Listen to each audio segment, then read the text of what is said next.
Robert Kirkman built two of the most brutal, emotionally devastating fictional worlds in modern storytelling. And the second one, the one fewer people talk about, might actually be the more ambitious of the two. Invincible is an animated superhero series based on a comic book created by Robert Kirkman, the same person who created The Walking Dead. The show follows Mark Grayson, a teenager who inherits superpowers from his father, a man known as Omni-Man, who is secretly one of the most powerful beings in the universe. On the surface, it sounds like a fairly standard superhero origin story. But Invincible has always been far more interested in the complicated, messy, emotional side of what it actually means to have that kind of power. And the deeper you go into its mythology, the more intricate and genuinely fascinating the whole thing becomes. One of the most interesting creative decisions in the show is how it handles the concept of suits and costumes. In most superhero stories, a costume change is just a visual refresh. But in Invincible, the suit Mark wears carries enormous symbolic weight. He started with a yellow and black suit that felt bright, optimistic, and full of hope. Then he transitioned into a darker blue suit, which the show's own creator Robert Kirkman compared to Spider-Man's black symbiote costume. The idea being that when a hero goes through a darker period internally, that darkness manifests visually. The blue suit represented Mark at his most burdened, his most conflicted, his most emotionally heavy. And the return to the yellow suit signals something shifting inside him. A small but meaningful step back toward the version of himself he wants to be. There is something quietly profound about that idea. The notion that what we wear, or how we present ourselves to the world, can reflect where we are emotionally. Most of us intuitively understand this. We have all had days where we just throw on something comfortable because we cannot manage anything else. And we have all had moments where getting dressed with intention felt like a small act of reclaiming ourselves. Invincible just scales that idea up to a superhero universe and makes it part of the story. Let your breathing slow down a little. Feel the weight of wherever you are resting. We have so many more interesting things to talk about. The Invincible universe has a surprisingly deep and layered cosmology. Most superhero stories keep their mythology relatively contained. But Invincible goes somewhere genuinely unexpected with the way it structures reality itself. In the story, the universe has existed through multiple cycles, referred to as ages. The current version of reality that all the characters inhabit is actually the 6th iteration. There were 5 previous versions of existence before this one, each with their own beings, their own civilizations, their own wars. The oldest creatures from the very first age are described as almost incomprehensibly powerful. The kind of beings that even the most seasoned supernatural characters in the story do not want to deal with. They are the equivalent of cosmic horror, things that exist so far outside the normal frame of reference that they defy easy categorization. Then there are beings from a second age, and the remnants of those ancient entities still exist in the current world, scattered throughout the universe like geological layers of time that never quite fully disappeared. There is a group called the Vile, from the 4th age, who once ruled both the surface world and the underworld simultaneously. They were immortal, they were dominant, and the only reason humanity exists at all is because they were eventually fought down into submission by beings that came after them. Which leads to one of the more quietly remarkable ideas in Invincible's mythology. The demons, the infernal beings, the creatures that most stories would present as purely evil, are actually the ones who created the conditions under which human life became possible. They are, in a very strange and counterintuitive way, the reason the world exists as it does. That kind of moral inversion is something Invincible does constantly. It takes the things you expect to be straightforward and reveals that the reality is far more complicated. Good and bad are rarely where you think they are. Power does not equal virtue. And the history of any civilization, even a fictional one built across 6 ages of reality, is always messier and more ambiguous than the clean narrative versions we tell ourselves. Let that thought settle. 6 versions of reality, each one ending, each one giving way to something new. And here we are in the 6th, with all the echoes of everything that came before still present in the world, still affecting everything, even when nobody realizes it. The show also has a wonderfully unusual approach to its version of the underworld. Rather than treating hell as a separate dimension or a spiritual plane that exists outside the physical universe, Invincible locates it literally beneath the surface of the earth. Extremely deep, but geographically connected to the world above. This means that in theory, a being with enough power could simply fly downward through the planet and eventually arrive there. It would take an extraordinarily long time, and it would not be a comfortable journey, but the point is that it is physically possible. There is no mystical barrier, no dimensional gateway required. Just depth. There is something oddly grounding about that. Most mythology treats the afterlife as categorically separate from the physical world. Invincible makes it adjacent, almost neighborly. The underworld is not somewhere else. It is just very, very far down. And the beings who live there are not supernatural in the sense of being outside nature. They are part of the same natural order, just operating at a different level of it. This version of the underworld is called the Underrealm in the story, and it has its own politics, its own civil conflicts, its own history stretching back through those multiple ages of reality. The idea that even a place as extreme as hell has internal factions, competing interests, and long-standing grudges is somehow both funny and deeply logical. Of course it does. Why would any collection of powerful beings agree on everything? Why would any civilization, no matter how dark or unusual, be monolithic? Your shoulders can relax now. Feel any tension just releasing. We are just talking about interesting ideas. There is nothing you need to do with any of this. Just let it float through. One of the most compelling ongoing threads in Invincible is the relationship between Mark and his father. Omni-Man, whose real name is Nolan Grayson, arrived on Earth as part of a plan by an alien empire called the Viltrumites. The Viltrumites are a warrior race whose civilization is built around the idea that strength is the ultimate virtue. They have expanded their empire by sending powerful agents to various planets, having those agents blend into the local population, and eventually softening the planet up for conquest. Omni-Man was one of those agents. Mark was the result of him having a family while embedded on Earth. The central tragedy of the early part of the story is discovering that the person Mark looked up to more than anyone in the world had an agenda that ran completely contrary to everything Mark believed in. And yet, the show does not treat Omni-Man as simply a villain, because the truth is more complicated than that. Nolan actually did develop genuine love for his family. He genuinely does care about Mark in ways that conflict with everything his civilization trained him to value. He is a person caught between two irreconcilable versions of himself, and watching him slowly try to navigate that is one of the more emotionally honest things the show does. The Viltrumite War is one of the major arcs in the larger story. The Viltrumites, despite being this terrifyingly powerful empire, actually have a surprisingly small population. A plague wiped out the vast majority of their civilization at some point in the past. They need to repopulate. And this is part of why they have been seeding other planets. They need humans and other species to help rebuild their numbers, which adds yet another layer of complexity to their actions. They are not simply conquerors for the sake of conquest. They are a civilization in crisis, doing increasingly terrible things in service of survival. There is a real-world resonance to that. The way desperation can transform a society. The way the internal logic of a culture under pressure can justify things from the inside that look monstrous from the outside. Invincible is not trying to excuse the Viltrumites, but it is trying to make you understand them. And understanding is not the same as forgiving. Just breathe. Nice and slow. These are just ideas drifting past. You do not have to hold on to any of them. The animation style of Invincible is deliberately crafted to contrast tonal extremes. The show can look bright and clean and almost Saturday morning cartoonish in one moment, and then completely visceral and intense in the next.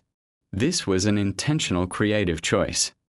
The visual warmth of the animation style creates a kind of cognitive dissonance when things get dark, making the difficult moments feel even more jarring because they exist inside a world that looks like it should be safe. Robert Kirkman has talked about how this contrast was always part of what made the original comics work. The genre is superhero. The aesthetic is accessible, but the emotional and moral content goes places that most superhero stories do not.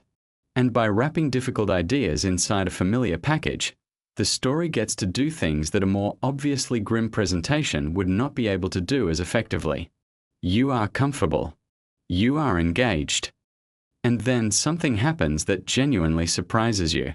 The show also has a wonderful relationship with humor.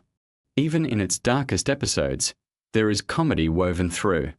Sometimes this comes from the characters themselves, their reactions and banter.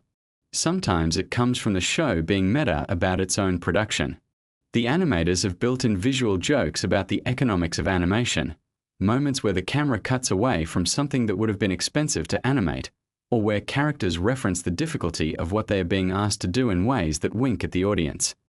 There is something endearing about a show that is confident enough in its own identity to make jokes about its own limitations. It says something about the creative culture behind Invincible that even the constraints become part of the storytelling. When you cannot afford to show the giant battle, you make the act of not showing it funny. That is good writing. Let your mind wander a little. We are talking about a fictional universe, but all the best fictional universes feel like they open doors into real questions about how the world works. One of the recurring themes in Invincible is the question of moral absolutes. Mark starts the series with a fairly simple ethical framework. Heroes do not kill. There are always other options. Violence is a last resort, and even then something to be ashamed of. And then reality keeps pushing back against that framework.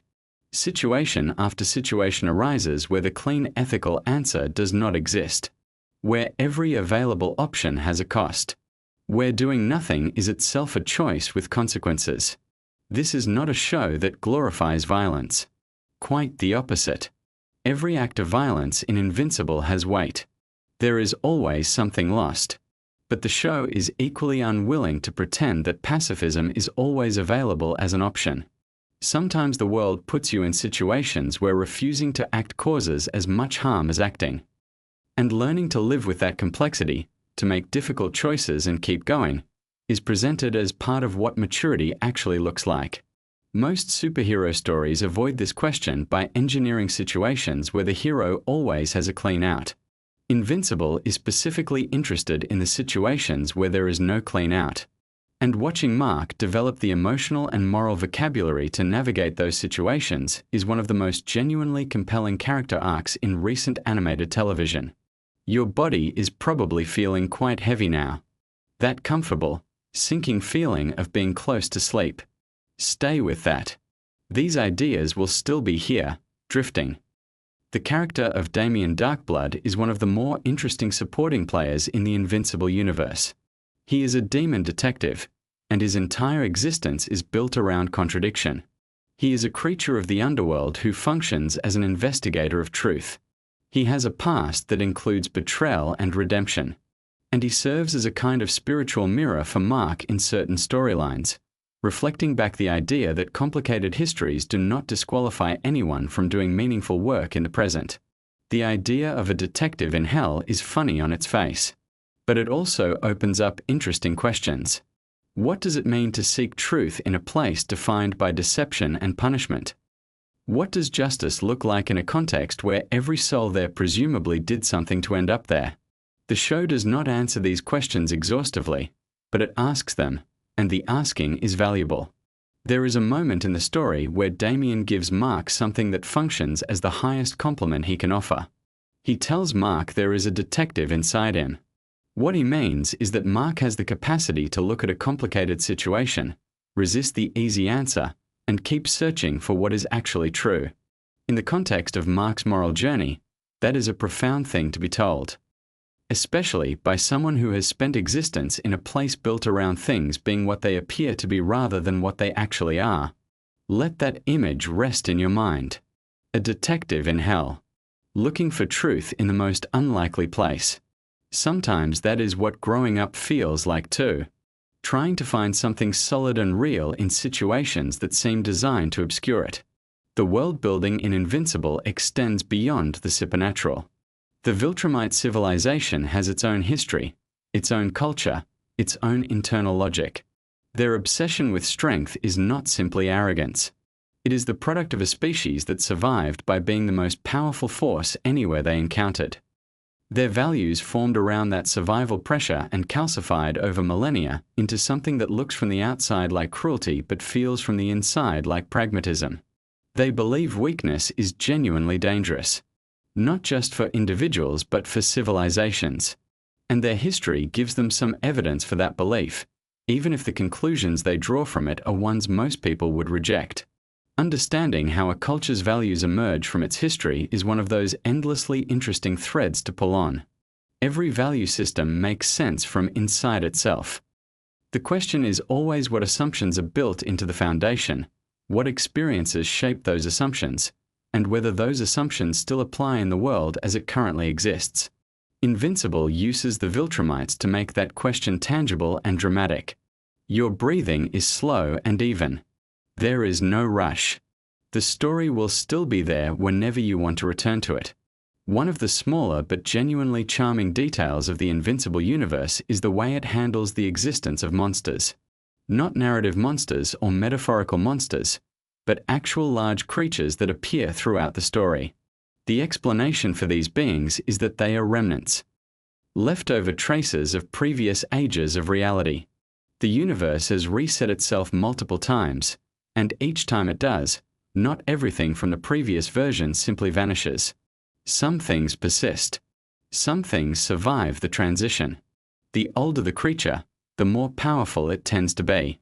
The oldest surviving beings from the earliest ages of reality are so far beyond the scale of anything in the current age that even the most powerful current beings are cautious about engaging with them.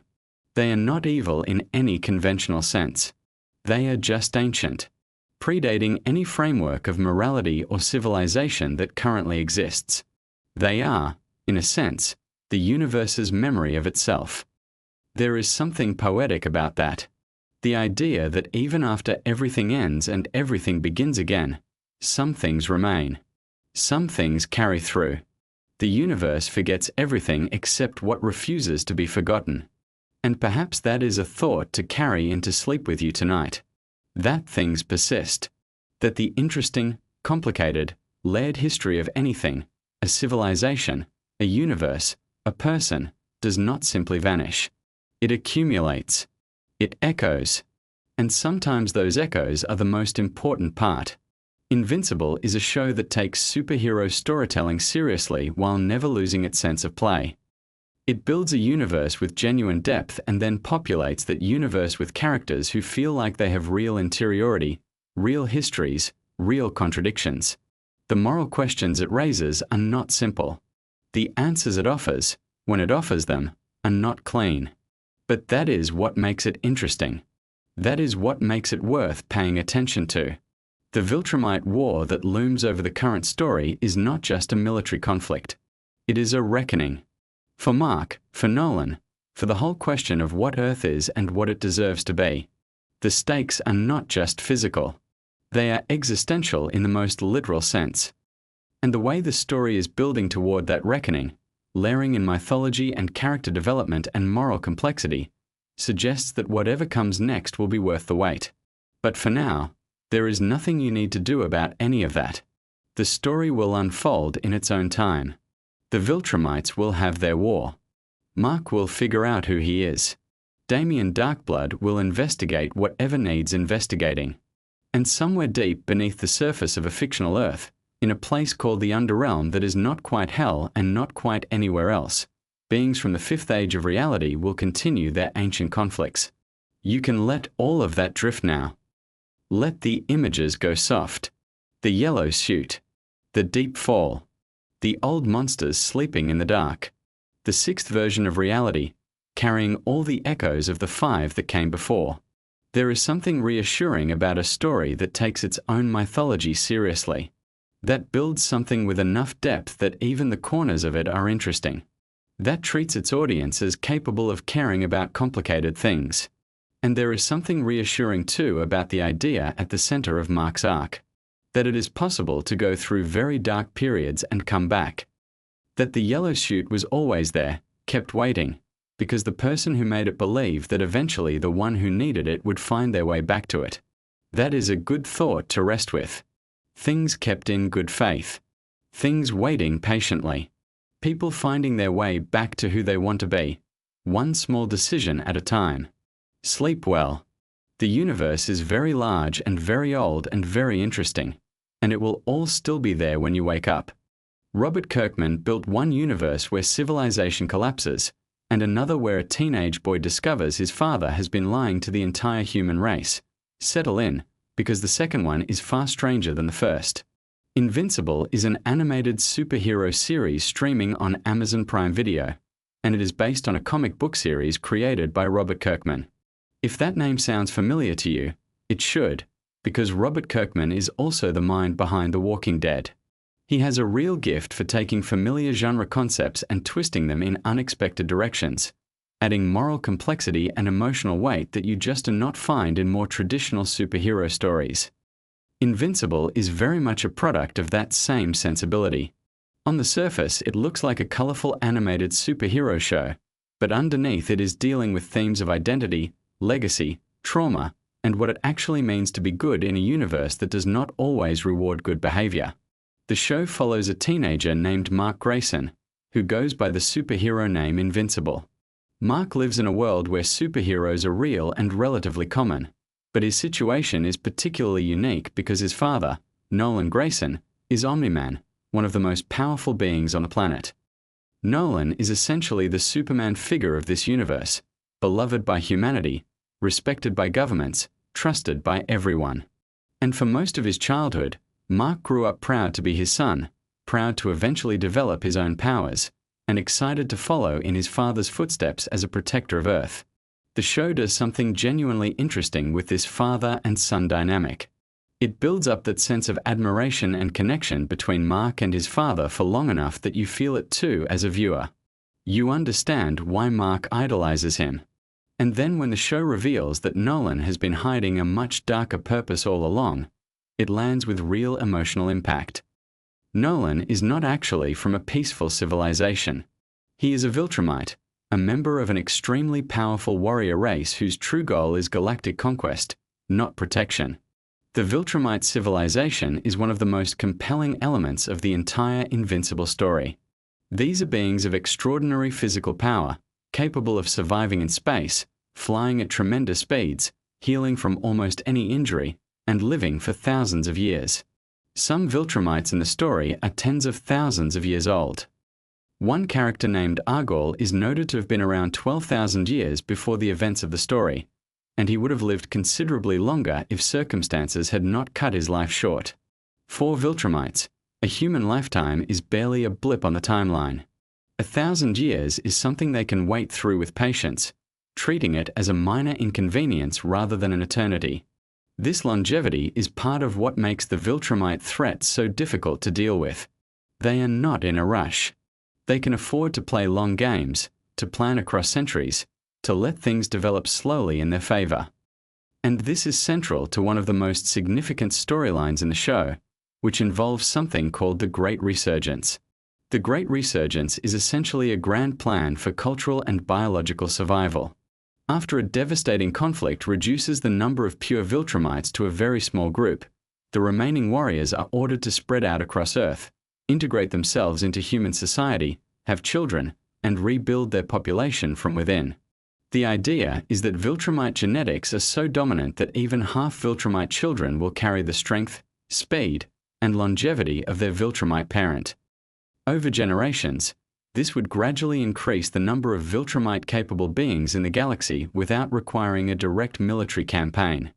The number of Viltrumites involved in this plan is specifically confirmed to be 37. 37 individuals scattered across an entire planet, doing their best to blend in with the billions of humans around them. And remarkably, they do a very good job of it. Even sophisticated surveillance systems fail to detect them initially. They take on ordinary lives, ordinary routines, and ordinary social interactions, which for beings who are used to being conquerors and warriors is quite the adjustment. One of the more quietly amusing aspects of this storyline is how differently each Viltrumite handles the task of assimilation. Some take to it more naturally than others. One character named General Craig seems to adapt almost immediately, throwing himself into human life with genuine enthusiasm. He picks up human habits, finds enjoyment in simple pleasures, and shows every sign of someone who has no interest in ever returning to a life of conquest. It is a surprisingly human response from a character who was previously defined entirely by military ferocity. Meanwhile, the character of Anissa faces her own version of this adjustment. Anissa is a Viltrumite warrior who in her natural state is someone you absolutely do not want to encounter on a bad day.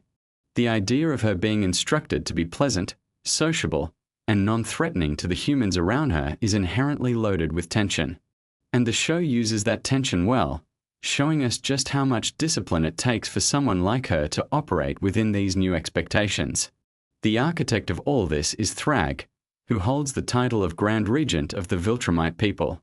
This is the highest position among his civilization, and it comes with a very specific mandate. Thrag's primary responsibility, above everything else, is ensuring the survival of the Viltrumite species. That is his purpose, his identity, and the lens through which he views every single decision he makes. When he tells Mark that his role is to guarantee the continuation of his people, he is not speaking dramatically for effect. He genuinely means it in the most literal sense possible. Everything he does traces back to that mission. This creates an interesting dynamic with Mark, whose role becomes increasingly complicated as the show progresses.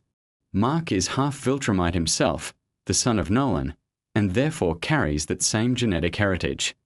Thrag at one point refers to Mark as a kind of Viltrumite savior, someone who, whether he likes it or not, has become central to the survival and continuation of his father's people. This is not a position Mark sought out or is comfortable with, but it is the reality he finds himself in. Mark's struggles in the show are not just external conflicts with powerful enemies. A significant portion of what makes his character compelling is the internal battle he wages with his own anxiety and trauma. As the story progresses through its later seasons, Mark begins experiencing vivid and disturbing hallucinations, particularly around the presence of Thrag. These are not simple nightmares he can shake off in the morning. They bleed into his waking life, into conversations with people he loves, into ordinary moments that suddenly become terrifying. He watches people around him be destroyed in his imagination while trying to hold a normal conversation with them. This psychological deterioration is handled with real care in the show. It does not just exist as a dramatic device. It reflects something true about what happens to a person who has been through sustained trauma and who is carrying the weight of decisions that affect billions of lives. Mark is a teenager, essentially, who has been thrust into circumstances that would be difficult for seasoned veterans to navigate, let alone someone still figuring out who he is. His relationship with Eve, known more formally as Atom Eve, is one of the emotional anchors of the series. Eve has her own remarkable powers, centered around the manipulation of matter, and she has her own complicated history that informs who she becomes throughout the story. Her family background gave her a difficult foundation, full of dysfunction and pressure, and those early experiences echo through the choices she makes as an adult, particularly in some of the more emotionally heavy storylines the show takes on. Eve's powers are connected in interesting ways to her physical and emotional state. During a period when she is going through significant personal changes, her abilities fluctuate in ways that reflect what is happening inside her. This is treated as more than just a plot mechanic. It is a way of showing how deeply her inner world and her outer capabilities are connected. When her powers come back in full, it is not arbitrary. There are real reasons rooted in what her body and mind are experiencing. The show also gives considerable attention to the character of Cecil Stedman, the director of a government organization called the GDA, which stands for the Global Defense Agency. Cecil is one of those characters who exists in a morally ambiguous space that the show refuses to resolve into simple good or bad. He cares about protecting humanity, genuinely and deeply. But he is also willing to use methods and make decisions that cross lines most people would consider unacceptable. His relationship with Mark and with Omni-Man is built on mutual suspicion and occasional cooperation, neither side fully trusting the other, both sides needing each other anyway. When Cecil discovers that 37 Viltrumites have been living among the human population without detection, his reaction is one of genuine shock and anger. This is a man whose entire professional identity is built around knowing what threats exist and where they are. The idea that beings of that level of power slipped under his radar entirely, for an extended period, is both humbling and alarming.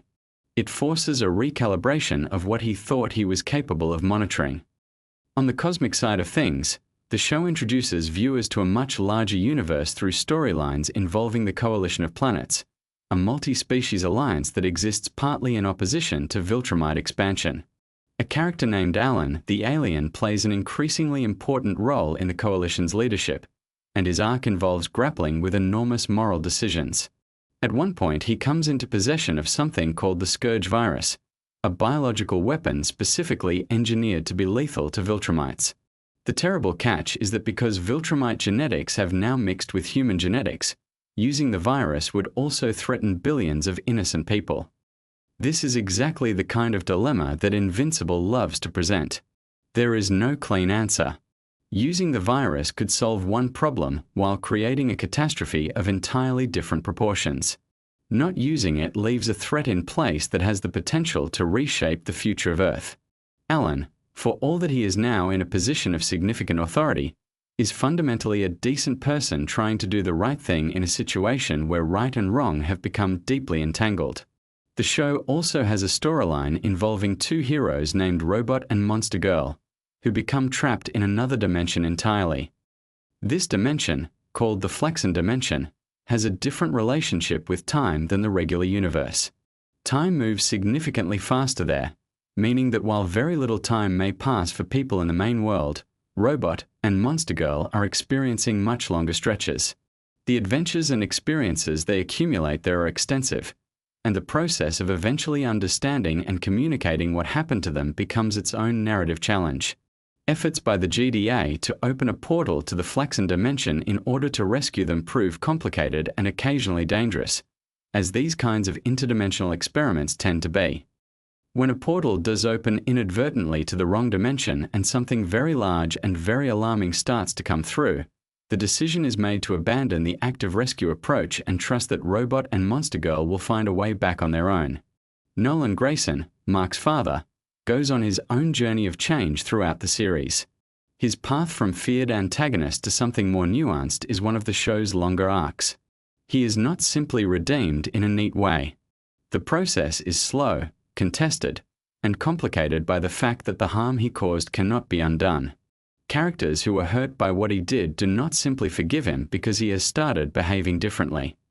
Debbie, Mark's mother, in particular has to work through years of grief, anger, and betrayal before anything resembling reconciliation can even begin to be considered. The truce that eventually forms between Earth and the Viltrumites is not a comfortable peace. It is a negotiated standoff where both sides understand clearly what the other is capable of and neither wants the alternative. Mark agrees to allow the Great Resurgence to proceed, meaning the Viltrumites continue their project of integrating into human society and having children. In exchange, they do not destroy the planet. One of the specific conditions of this arrangement is that the Viltrumites will not intervene to help Earth if other threats arise, which, given how frequently threats arrive in this universe, is not a trivial concession. The show treats this truce with appropriate ambiguity. It is not presented as a victory in any triumphant sense.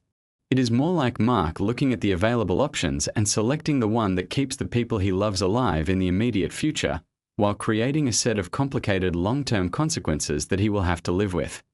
When Thrag suggests that Mark has become a savior for the Viltrumite people, there is something genuinely uncomfortable about that framing, because Mark has not chosen that role and does not particularly want it. Throughout all of this, the show maintains its interest in the supporting cast and their own individual stories.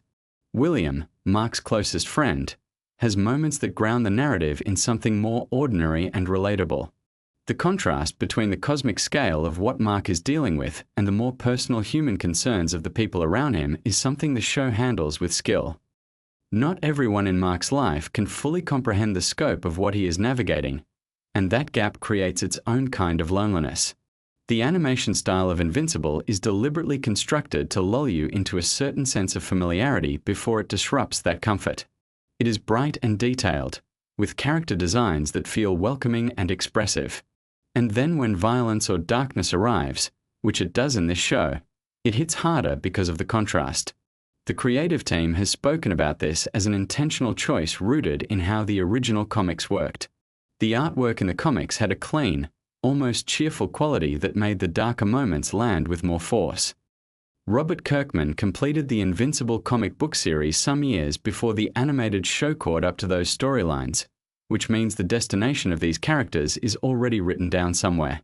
Readers of the comics know how things ultimately resolve for Mark, for Nolan, for Eve, and for the larger universe they inhabit.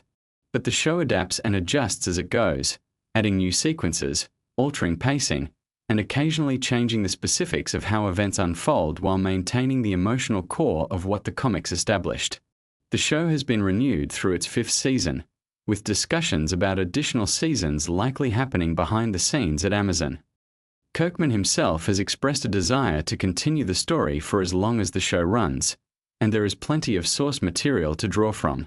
Beyond the main comic series, the Invincible universe includes many spin-off characters and stories that could theoretically be adapted or referenced in the animated show. There is also a long-standing conversation about the possibility of a live-action Invincible film. Kirkman has discussed this at various public events with genuine enthusiasm, though the timeline for such a project remains uncertain. The challenges of bringing Viltrumites and their level of power to live action convincingly are considerable, and the legal and logistical complexity of adapting material of this scale means that patience is probably required for anyone hoping to see it happen.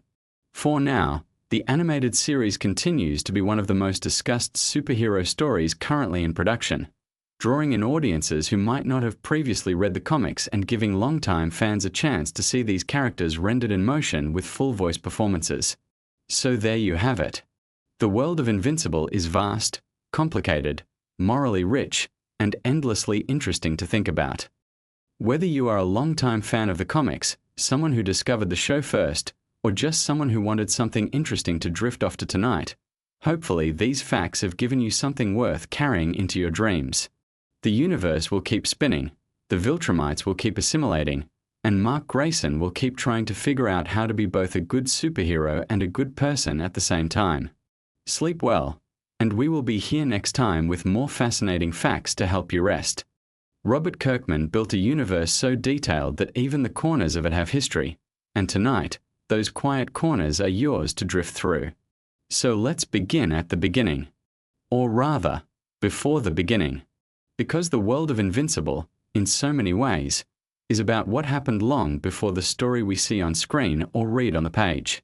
It's a universe built on ancient civilizations, on wars that were fought across star systems, on choices made thousands of years ago that ripple forward through time and change everything.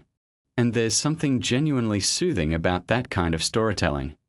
The sense that history is long and deep, that no single moment exists in isolation, that everything connects to something older and something still to come. The show Invincible is based on a comic book series created by Robert Kirkman, who is also the person behind The Walking Dead. The Invincible comics ran for many years and built an enormously detailed universe, one that the animated adaptation on Amazon Prime has been carefully and lovingly bringing to life. What makes the show special, among many things, is the way it treats its source material, not as a blueprint to follow rigidly, but as a foundation to build upon. The show expands on scenes that were only briefly mentioned in the comics. It gives new voice and new life to characters who existed mostly in the margins. It fills in gaps that readers might not have even known were there. The main character is Mark Grayson, also known as Invincible. He's a teenager, the son of a man named Nolan Grayson, who most people know as the superhero Omni-Man. Omni-Man is one of the most powerful beings in the universe, a member of a species called the Viltrumites. And the show begins with Mark discovering that he has inherited his father's powers. Flight, incredible speed, strength that can shatter mountains. But the story is not really about those powers. Not at its core. It's about identity, and family, and the weight of expectation, and what it means to do the right thing when the right thing is genuinely difficult to determine. Let your breathing slow down a little. Feel the weight of your body settling into whatever surface you're resting on. Let the muscles in your shoulders release. There's nothing you need to do right now. Just listen. The Viltrumites are central to almost everything that happens in Invincible. They are an ancient race of beings who evolved on a distant planet. Over thousands of years, they developed incredible physical abilities. They became extraordinarily strong and fast, nearly invulnerable, capable of surviving in the vacuum of space, able to travel between star systems through sheer force of will and biology. And as they grew stronger, they also grew more aggressive. Their civilization became defined by conquest. They moved through the universe, taking worlds, absorbing populations, expanding an empire that stretched across vast stretches of space. At the heart of Viltrumite history is a figure called Argol. He was an emperor, the ruler of Viltrum during one of the most significant periods in their history. In the animated series, we get to see flashbacks to this ancient time, something the original comics did not always provide. These scenes show us the Viltrumites at their height, governing conquered worlds, overseeing alien populations, wrestling with questions of how to maintain control. Argol himself is depicted as powerful and commanding, someone accustomed to absolute authority. When subject races rebel against Viltrumite rule, which happens more and more often during this period, Argol's response is extreme and immediate. A percentage of the population is to be killed as a warning. If the rebellion continues, the entire race is eliminated. This is the logic of empire carried to its most brutal conclusion. Sitting in this flashback council is a younger version of Thetis, a Viltrumite who would eventually become one of the most important figures in the fight against Viltrumite expansion. Thetis tries to argue for a different approach. For mercy. For finding solutions that do not involve mass slaughter. And nobody wants to hear it. There is also a much younger version of General Craig, another familiar face from later in the story. And there is Thrag, who at this point in history serves as Argol's regent. That's an important distinction. Thrag is not in line to become emperor.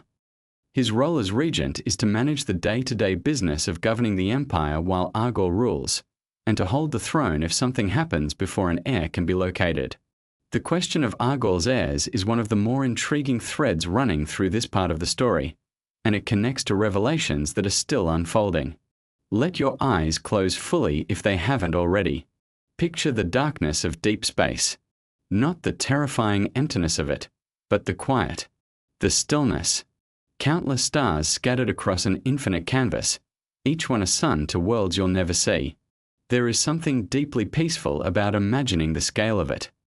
How small our worries become against the backdrop of a universe this old and this vast. Thetis eventually kills Argol.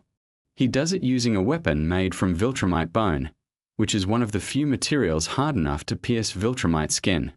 This detail is fascinating in the grim way that a lot of Invincible lore is fascinating. The most effective weapon against a Viltrumite is another Viltrumite. The enemy of this species is, in a very literal sense, itself. Thetis believed that killing Argol would change the Viltrumites, that without their emperor driving them toward endless conquest, they might find a different way of being, a more peaceful path. He was wrong. Because Argol's death put Thrag in charge, and Thrag had a very different vision for the future of his people.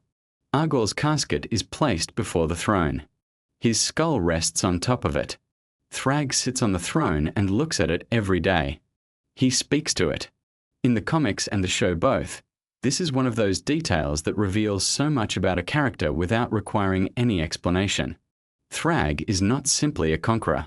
He is someone for whom the past is always present. Someone who carries grief and obligation like they are the same thing. He declares that all weakness must be purged from the Viltrumite race. What follows is called the Great Purge, and it is exactly what it sounds like. Viltrumites fighting and killing each other in a brutal process of elimination. Only the strongest survive. Half the population is lost. But what remains is something almost impossibly powerful. A race refined to its absolute peak. And that is when they really begin their campaign to conquer the universe. One of the Viltrumites who survives is Conquest. There's a small scene where even after Thrag orders the purging to stop, Conquest does not want to stop. He would have kept going until he was the last one standing. You can almost see him calculating whether he could take Thrag himself. He decides he probably cannot, and stops. That small moment tells you everything about who Conquest is and why he is so dangerous. He is not motivated by ideology or loyalty. He simply wants to fight, wants to win, wants to keep going until there is nothing left to defeat. There is also a young Omni-Man in the crowd during these scenes. Nolan Grayson, Mark's father, present during the Great Purge, alive during this period of Viltrumite history. The show has been slowly filling in pieces of his backstory, helping viewers understand how someone becomes who Omni-Man is. He looks younger here, and one of the interesting things to notice is that Thrag, who is clearly ancient, does not appear to have aged the same way Omni-Man does later. Age affects Viltrumites strangely. As they get older, they slow their aging further. They become functionally immortal at a certain point.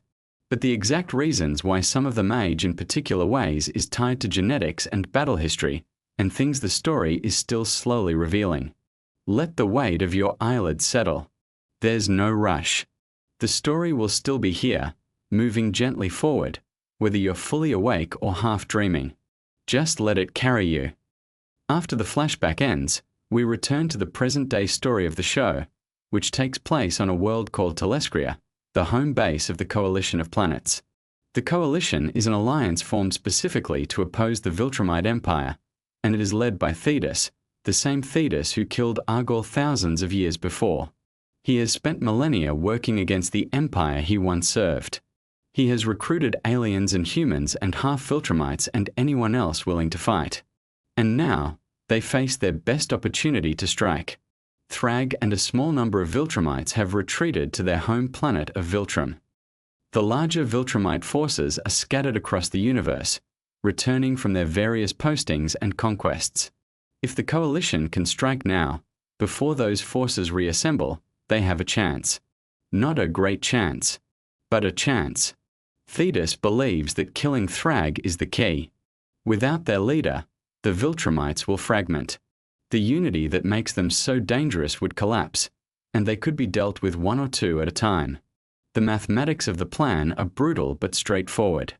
Find the general, remove the general, watch the army fall into chaos. But Omni-Man has a complication with this plan. Thetis is not interested in making peace with any Viltrumites. His goal is extinction. Every single one of them. And that includes half-Viltrumites. Mark and Oliver, Nolan's sons, would both be on that list. So Omni-Man is being asked to fight alongside someone whose ultimate vision of victory involves the death of his own children. That tension runs through everything that follows. Viltrum itself is a haunting place. Surrounding the planet is a ring, not of ice or rock like Saturn, but of bodies. The preserved remains of the Viltrumites who died during the Great Purge, kept in orbit as a permanent monument.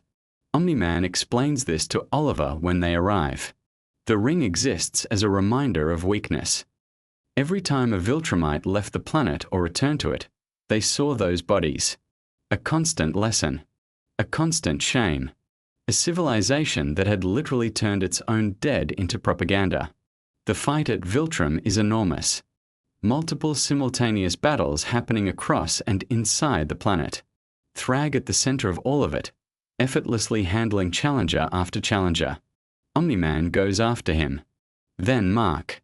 Then Oliver. Battle Beast tries his luck. Space Racer fires his incredibly powerful Infinity Ray at close range.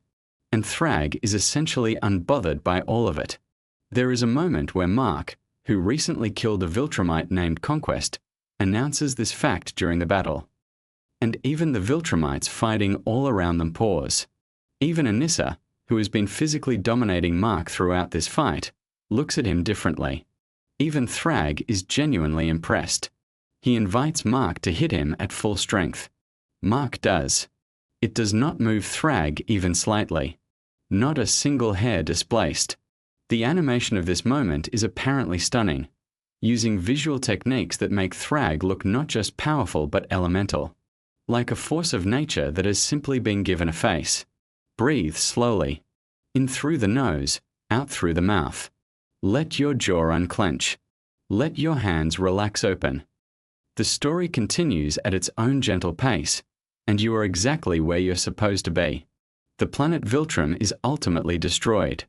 The Coalition uses Space Racer's Infinity Ray to bore a tunnel through the planet's core, and then Omni-Man, Mark, and Oliver fly through that tunnel together, pushing the already fractured crust apart, splitting the planet. The imagery is spectacular, apparently. The debris field. The bodies still floating in that original ring of dead. The silence after something that large and that old simply stops existing. Nolan's reasoning for wanting to destroy the planet is almost poetic in its sadness.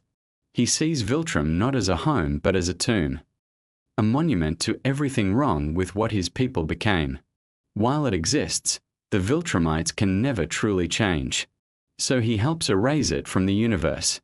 Thrag's response to losing his planet is to kill Thetis. He rips his head off with the same calm efficiency with which he does everything. Declares that Argol has been avenged. The man who killed the Emperor has now been killed. The score, in Thrag's mind, is settled. But the war is far from over. He then turns his attention to Omni-Man, nearly kills him, leaves him in a state of serious injury. Oliver gets his hand crushed and his jaw destroyed. Mark is knocked unconscious. Thrag holds Mark's skull for a moment, looking at the destroyed planet. And then, for reasons he does not fully explain, he lets Mark live.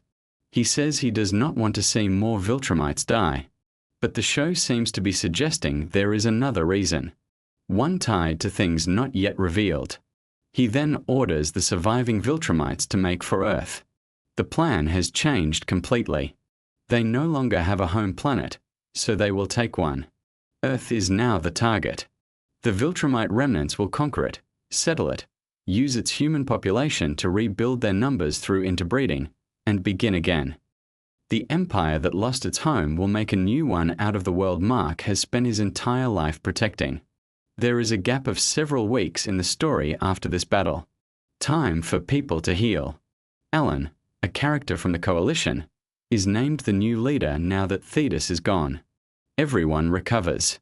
But no one can find the Viltrumites, because the Viltrumites are already heading to Earth. They are already on their way. And Earth does not know what is coming. Let your mind wander if it wants to. Let it drift toward that image of space again. The quiet between stars. The long, long distances. The way light takes years to travel from one point to another, so that when you look at a star, you are always seeing the past. There is something comforting in that. History is always arriving. Nothing is ever entirely gone. The animated Invincible series does something that a lot of adaptations of comic books fail to do. It remembers that the best superhero stories are not about the action. The action is the surface. Underneath it is something much more intimate. Family. The complicated love between parents and children. The question of what we owe the people who made us. What we do when the people we love are also capable of terrible things. Omni-Man is a perfect example of this. He is genuinely one of the most powerful beings in the universe. And he has spent his life making choices that have caused enormous harm. Coming to Earth on a mission of conquest, spending 20 years building a family, and then being changed by that family in ways he did not anticipate. His love for his wife and his son is real. And his identity as a Viltrumite conqueror is also real. And those two things cannot coexist. And the entire series is about what happens when that contradiction finally breaks open. Mark carries this same contradiction inside him. He is half human and half one of the most feared species in the universe. He wants to be a hero in the straightforward sense, the kind of hero who shows up and saves people and goes home afterward. But the universe keeps demonstrating that heroism is enormously complicated. That saving one person sometimes means failing another. That the right choice is rarely obvious and often comes with costs that nobody tells you about in advance. The show also has a genuinely unusual willingness to sit with difficult emotions, to let its characters be wrong, to let them be scared, to let them fail. There are episodes where Mark does not win, where the people around him are hurt and he cannot stop it, where the bad thing happens despite everything he does. And the show does not flinch from the consequences of those moments. They ripple forward. They change people. Let yourself sink a little deeper. The voice continues. The story keeps moving. But you do not need to hold any of it. Just let it float through, soft and unhurried. One of the interesting things the animated series does is give more screen time and depth to characters who existed mostly in the background of the comics. The Coalition of Planets, for example, is a much more fleshed out organization on the show. The various alien races, their politics, their histories, their reasons for opposing the Viltrumite Empire, all of this gets more room to breathe. Thetis in particular becomes a genuinely complex figure. He is someone who made an enormous sacrifice, killing his own emperor because he believed it was the right thing, and spent thousands of years working toward a goal, only to find that the methods he is willing to use to achieve that goal have made him something not entirely different from what he was fighting against. He would kill every Viltrumite, including the ones who have done nothing wrong, including children. The purity of his original intention has calcified into something that looks a lot like the ruthlessness he once opposed. Robert Kirkman has talked about how Invincible is, in many ways, a story about cycles. About how violence produces more violence. How empires justify their cruelty with the memory of past injustice. How individuals carry the weight of histories they did not personally create.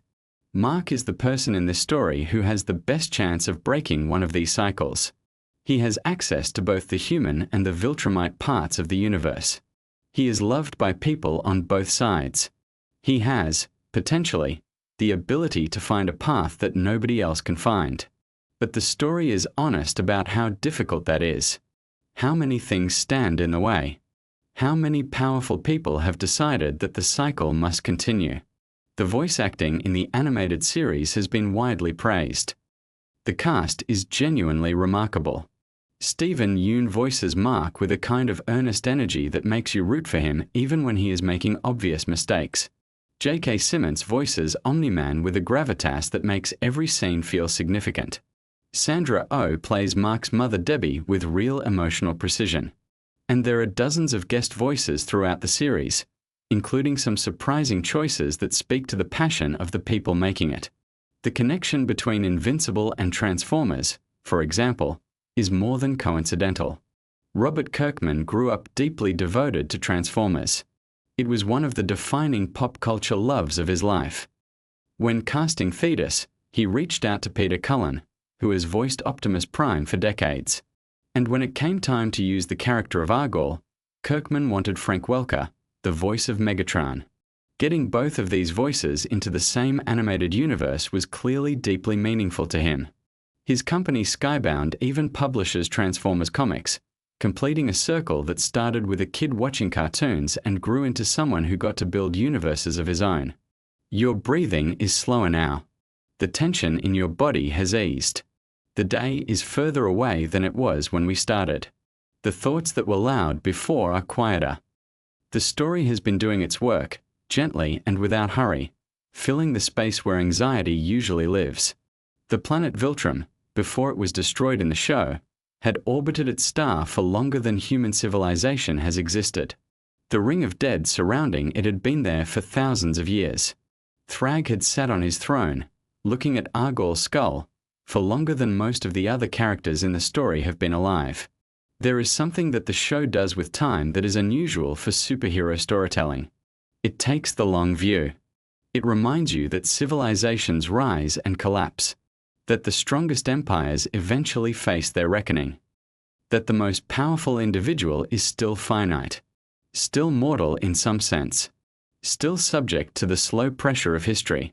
After Viltrum is destroyed and the dust of that enormous battle settles, the story turns toward Earth. This has always been where the story was headed. Earth is where Mark grew up. Earth is where his mother lives. Earth is where everything that made him who he is was built. And now the most dangerous military force in the universe is heading there with nothing left to lose. No home planet. No emperor who values any life but Viltrumite lives. Just the cold logic of conquest, looking for a new world to call its own. The season finale of the 4th season is being set up as an epilogue of sorts, a quieter moment to process the enormous events of the battle at Viltrum before the next wave of chaos arrives. This is a storytelling pattern that works very well. Give the audience the explosive confrontation, and then give them space to breathe. Let the characters sit with what just happened. Let the weight of it settle. Let the audience wonder what comes next without rushing directly into the answer. And there is so much that comes next. The comics continue for a long time after this point in the story. There are secrets still unspoken. There are characters whose full histories have not yet been revealed. There are relationships that will change and break and reform. There are moments of genuine joy alongside the violence. Moments where the show remembers to be funny, to be warm, to celebrate the ordinary human pleasures of eating something good or talking to someone you love or just being alive on a planet that is, for this particular moment, not under attack. The world of Invincible is enormous and detailed and rich. It is a universe that rewards attention but also rewards simply being present with it. You do not have to understand everything. You do not have to track every reference or catch every Easter egg. You can simply let it exist around you, this vast fictional cosmos full of ancient wars and complicated love and the ongoing struggle to figure out what it means to be good when goodness is genuinely hard. So let the story continue in your mind, wherever it goes. Let Viltrum drift apart in the darkness. Let Mark rest while he heals. Let the stars keep their long, slow distances from each other. Let Thrag fly toward Earth through the cold of space, a figure of terrifying power and strange, complicated grief. Let Omni-Man lie somewhere healing, thinking about his sons. Let everything be exactly as complicated and as unresolved as it really is. Because the story is not finished. It will keep going. There is always more to discover. And you can discover all of it another time. Right now, there is only this moment. The quiet. The dark. The weight of everything softening into rest. The universe is very large and very old and very patient. It will still be there when you wake up. All of its questions will still be waiting, gentle and unhurried, exactly where you left them. Sleep now. The story can wait. It has waited thousands of years already. A few more hours is nothing at all. Just let go. Let your thoughts become pictures and your pictures become nothing in particular. Let the voice become a hum. Let the hum become silence. And let the silence be enough. You are safe. You are still. The night is long and soft and exactly as it should be. Rest. Somewhere between the chaos of Omni-Man's first fight and the quiet hum of your ceiling fan, there's a perfect place to let your mind finally go still, and tonight, that place is the world of Invincible. Let us begin at the very beginning, which is always a good place to start. Invincible began not as a television show or a streaming series but as a comic book. Robert Kirkman, the creator behind the story, launched the comic series in the early 2000s. At the time, Kirkman was a young writer making his way through the comics industry, and Invincible was his opportunity to explore the superhero genre from the inside out.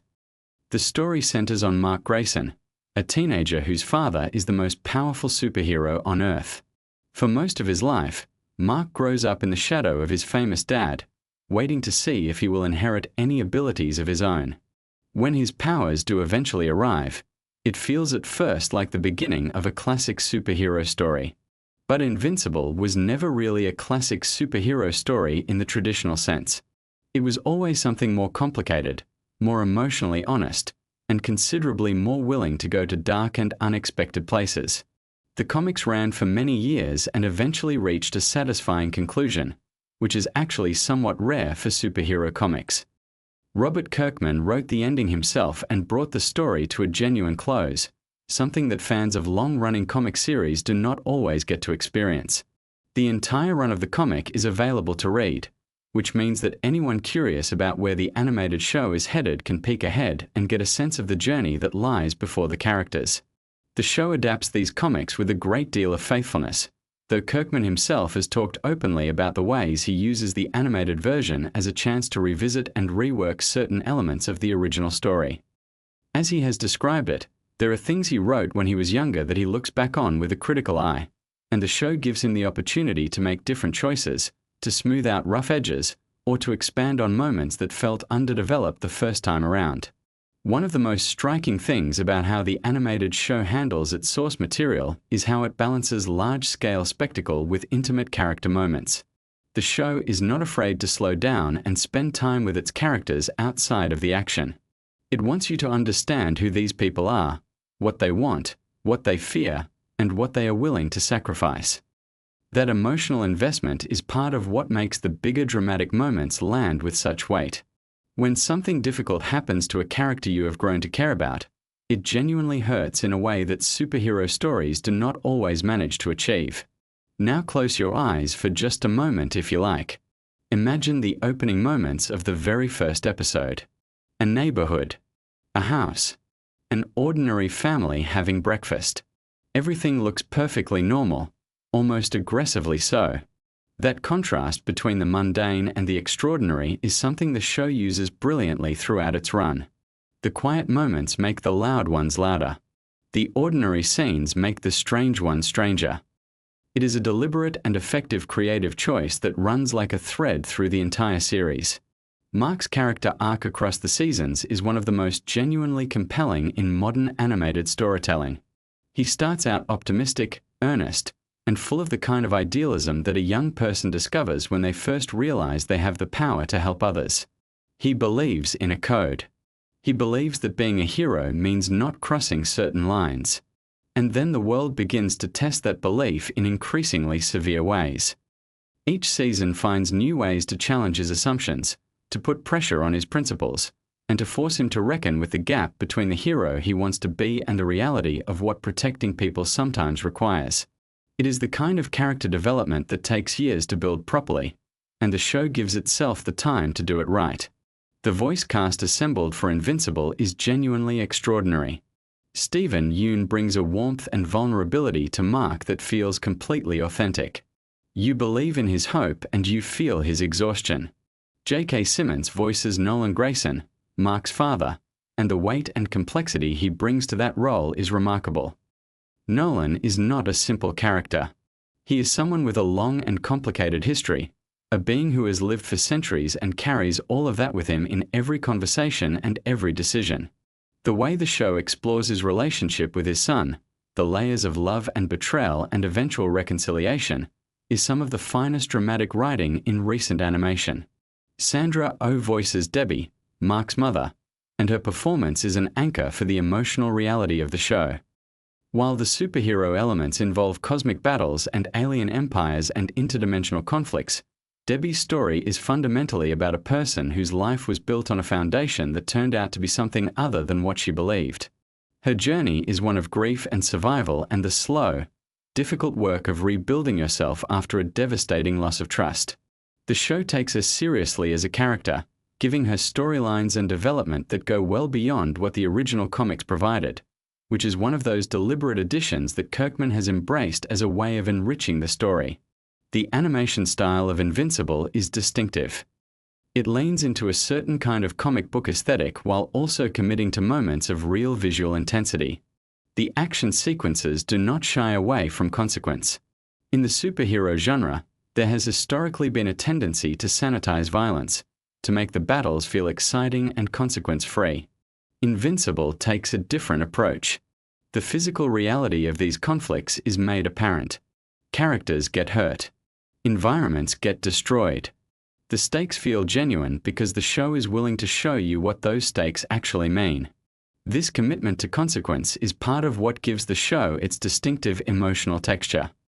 Let your breathing slow a little as we move deeper into the world of the series. Think about the Viltrumite civilization, the alien empire that forms the backbone of the larger conflict in the story. The Viltrumites are a warrior race, incredibly powerful, nearly immortal, with a civilization built on conquest and the belief that their way is superior. They are not cartoonishly evil in the way that some alien villain races in stories can be.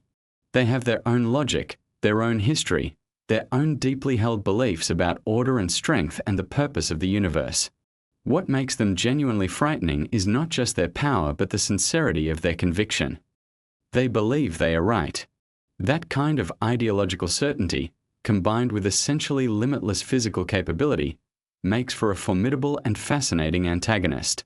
The character of Thrag, who emerges as a major figure in the later arcs of the story, is one of the most impressive villains in the entire series. He is not loud or theatrical about his menace. His threat is understated, cold, and deeply serious. He represents the extreme endpoint of Viltrumite philosophy, someone who has internalized every aspect of his civilization's values and pursues them with total relentlessness. Building a character like that takes patience in the storytelling. You introduce them slowly, establish their presence gradually, let the audience develop a sense of who they are before the full weight of that threat becomes apparent. The show understands this and deploys Thrag with the care that a truly significant antagonist deserves. One of the interesting things about how the show manages its storytelling across seasons is the deliberate way it raises the emotional floor with each new arc. The Invincible War storyline that anchors the third season is an enormous event with consequences that ripple outward into everything that follows. When you come out the other side of something like that, the world of the story has genuinely changed. Characters carry the weight of what happened. The normal rhythms of life have been disrupted. Mark in particular wrestles with the moral and psychological aftermath of that conflict in ways that shape everything about how he approaches the next set of challenges. The show is interested in trauma as a real phenomenon, not just as backstory flavor but as something that lives in people and shapes their behavior and their choices over time.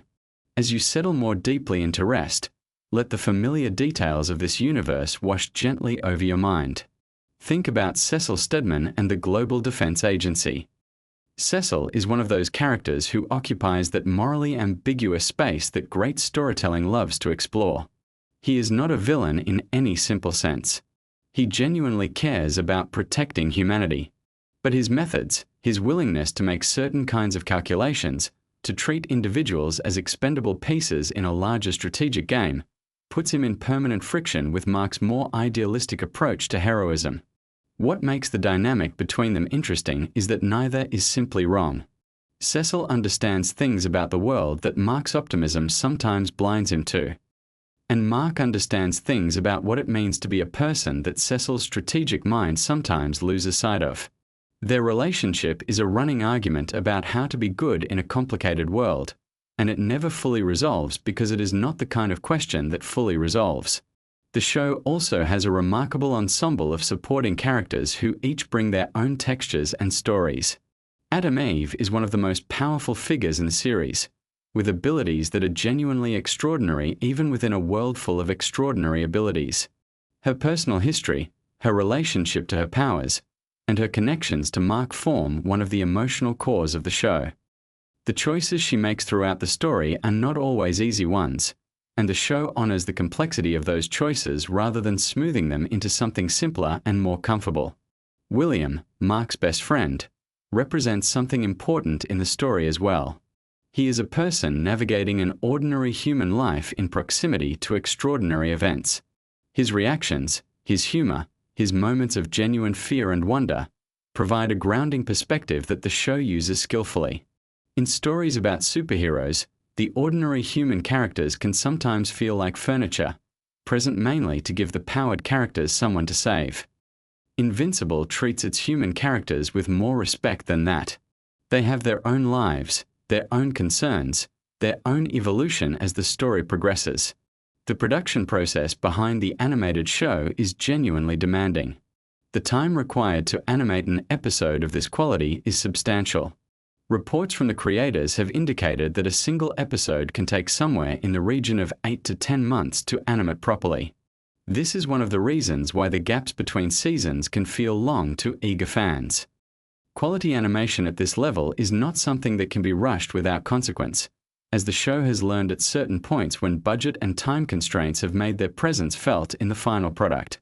The commitment to getting it right, even when that means waiting longer, reflects an artistic integrity that fans ultimately appreciate even when the waiting is frustrating. Robert Kirkman's involvement in the animated version goes well beyond simply licensing his comics. He is deeply engaged in the creative process, working closely with the writers and producers to shape how the story is adapted and what new elements are introduced. His public appearances, including screenings and question and answer sessions for early episodes, reveal a person who is genuinely passionate about this story and these characters, someone who approaches the work with both excitement and a kind of earnest perfectionism. His self-criticism about certain elements of the original comics, the sense that he could have done things better when he was younger, is actually a mark of genuine creative seriousness. Most people do not get the chance to revisit their early work and make it better. Kirkman is using that opportunity thoughtfully. The long-term ambitions for the show are substantial. The current planning envisions multiple additional seasons, with the possibility of the story continuing well into the future as long as the creative and business conditions support it. The source material is rich enough to support this kind of extended run. The comics told a complete story with a definitive ending, which means the show has a destination it is moving toward, even as it takes its own path to get there. That sense of narrative direction, the knowledge that the story has somewhere specific it is going, is part of what gives the show its dramatic coherence. It is not simply generating content season after season without a plan. It is adapting a complete and finished story, which gives it a structural integrity that longer-running shows without a defined ending sometimes lack. Let your thoughts drift now to some of the smaller pleasures of the series. The title sequences each season contain their own hidden meanings and visual jokes. There is a tradition in the show of using the opening credits as a kind of puzzle or Easter egg, building in references and surprises that reward attentive viewing. The gradual revelation of what the title imagery actually depicts across a season is a playful engagement with the audience, an acknowledgement that the people watching care enough to pay close attention and deserve to be rewarded for that attention. These small creative touches contribute to the feeling that the show is made by people who genuinely love what they are doing and want the audience to have fun engaging with it on multiple levels. The sound design and music of Invincible also deserve acknowledgement in any serious appreciation of the show. The sonic landscape of the series, from the score during quiet emotional scenes to the audio design during the larger action sequences, is carefully crafted to serve the story. Music in animated shows can sometimes feel generic or disconnected from the specific emotional needs of individual moments. Invincible takes a more intentional approach, using its audio elements to reinforce and deepen what is happening on screen. Consider for a moment the broader significance of what Invincible has accomplished within the landscape of superhero storytelling. The genre has been dominant in popular culture for an extended period now, and that dominance has come with a certain formula, a set of expected rhythms and emotional beats that audiences have become very familiar with. Invincible operates within the superhero genre while consistently pushing against its conventions. It asks harder questions, accepts more difficult answers, and refuses the comfort of easy resolution. That willingness to be genuinely challenging while remaining genuinely entertaining is not as common as it should be, and it is one of the primary reasons the show has earned such devoted appreciation from its audience. The relationship between generations is one of the thematic threads that runs through the entire story. Mark is defined in large part by his relationship with his father and what he does with the legacy that father has left him, both the heroic aspects of that legacy and the deeply problematic ones. How do you take what you have inherited and make it into something that reflects your own values rather than simply perpetuating what came before? That question sits at the heart of Mark's journey, and it resonates well beyond the specific circumstances of superhero mythology. It is a fundamentally human question about identity and inheritance and the work of becoming your own person. As the night deepens around you and your body sinks further into rest, let these stories settle softly in your mind. The world of Invincible is vast and strange and full of characters who are doing their best in circumstances that frequently overwhelm them. There is something reassuring about that, actually. Even people with extraordinary power struggle with ordinary human problems. Even the most capable heroes have moments of doubt and confusion and regret. The show does not pretend that strength makes things simple or that having the ability to help means always knowing how to help. It sits with the difficulty honestly, and that honesty is part of what makes it such compelling company. Think about the moments throughout the series where unexpected kindness appears in dark circumstances. The small acts of connection between characters who might otherwise be enemies. The conversations that happen in the aftermath of conflict, when the adrenaline has faded and people are left with the human reality of what has happened. These quiet moments are as important to the texture of the show as any of its spectacular set pieces. They are the moments where the story reveals its heart, where you see what it actually values and what it believes about people and their capacity for understanding and change. The future of the story holds many things. The Viltrumite War arc that lies ahead in the narrative is one of the most significant and ambitious storylines in the entire comic series. It represents a genuine escalation, a raising of the stakes that involves not just individual characters but entire civilizations and the fate of the larger universe. Preparing the audience for that kind of conflict requires careful groundwork, and the show has been laying that groundwork deliberately and patiently. When the larger confrontation arrives, it will have been earned. The live-action film that has been discussed in connection with the property exists in that interesting space of long-term Hollywood development.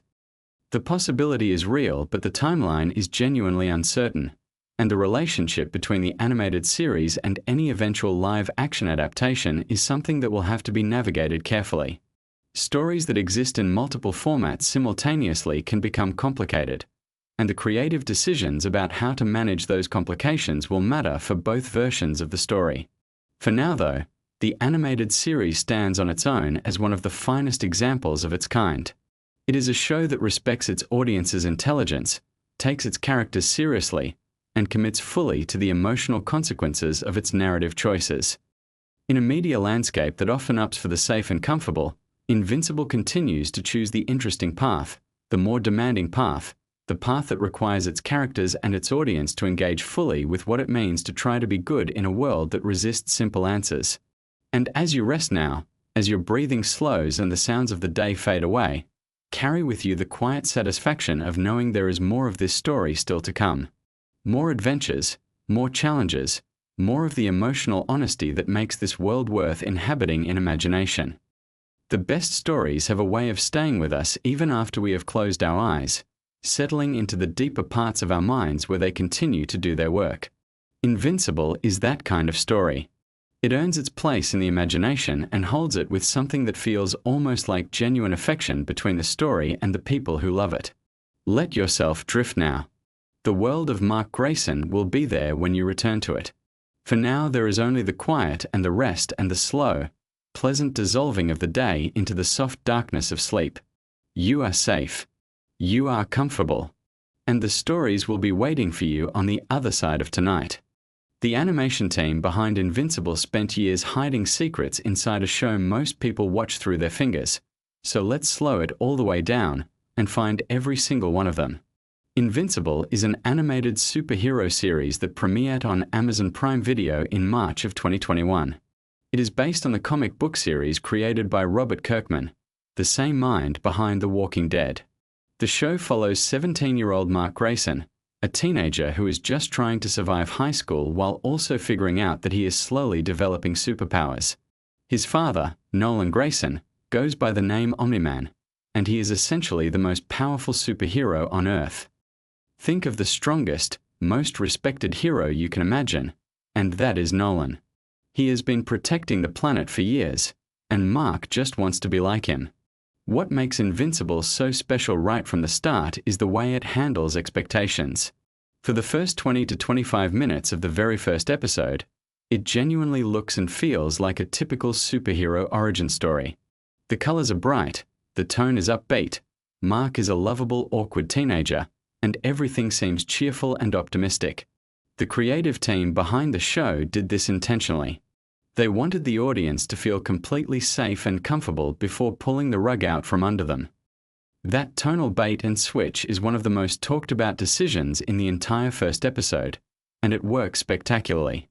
The show is produced by Skybound Entertainment, which is Robert Kirkman's own production company, giving him a level of creative control that a lot of comic creators never get when their work is adapted.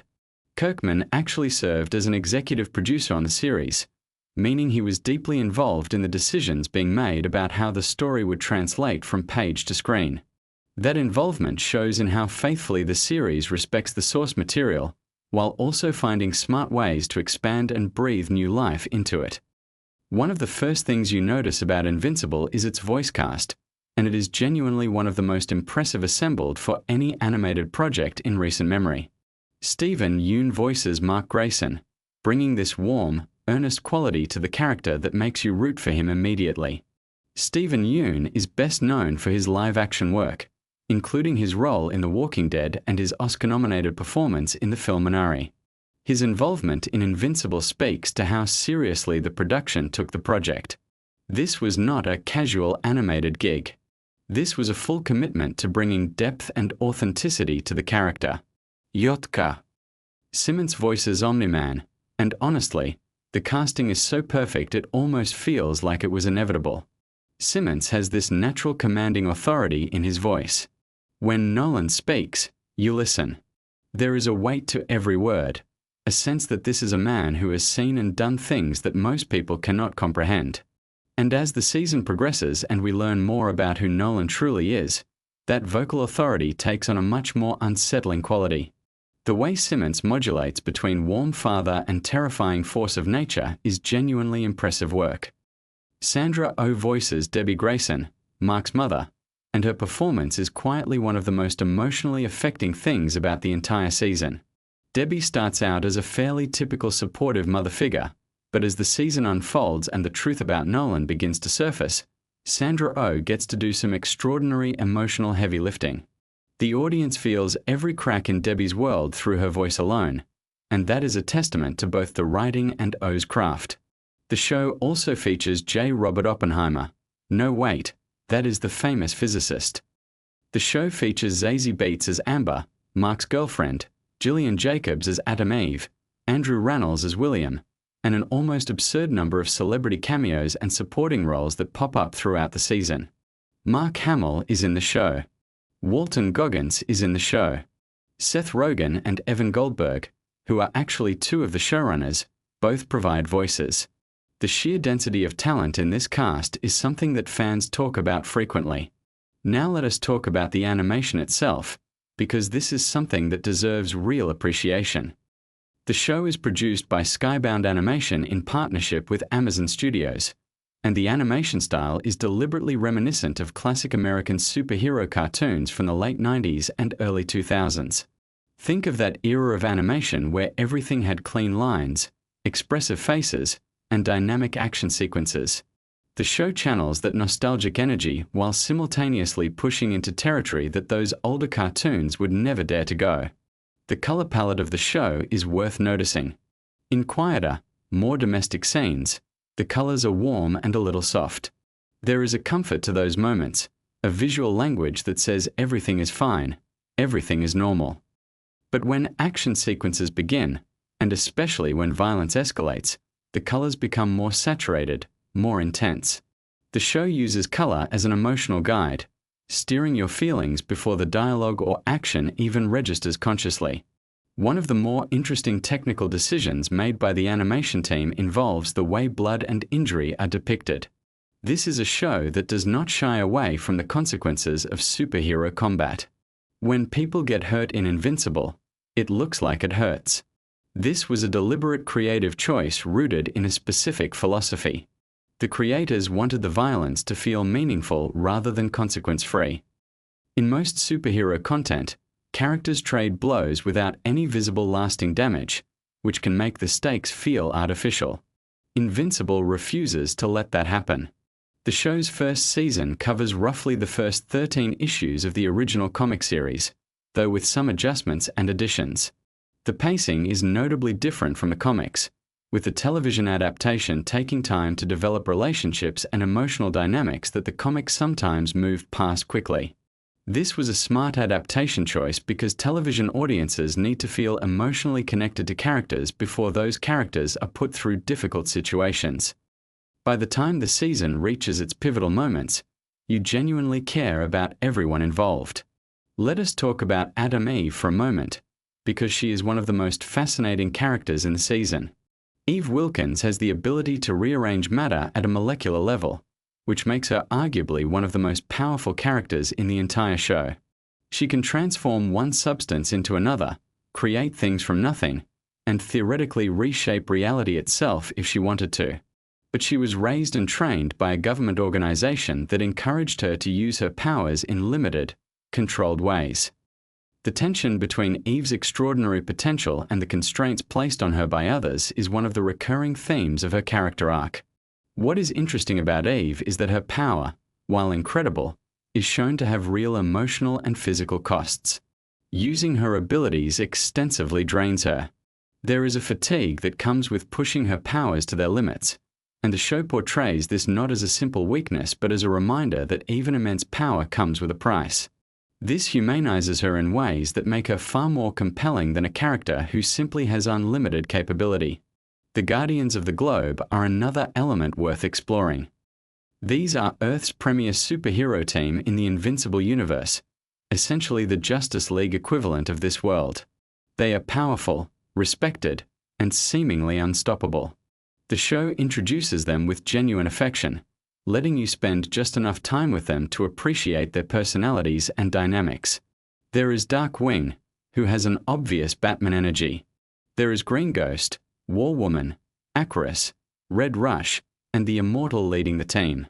Each one is distinct enough to feel like a real character rather than just set dressing. The decision to invest even a small amount of time developing the Guardians before the end of the first episode is a masterful storytelling choice. Because what happens to the Guardians in the final act of that first episode lands so much harder when you have already started to feel something for them.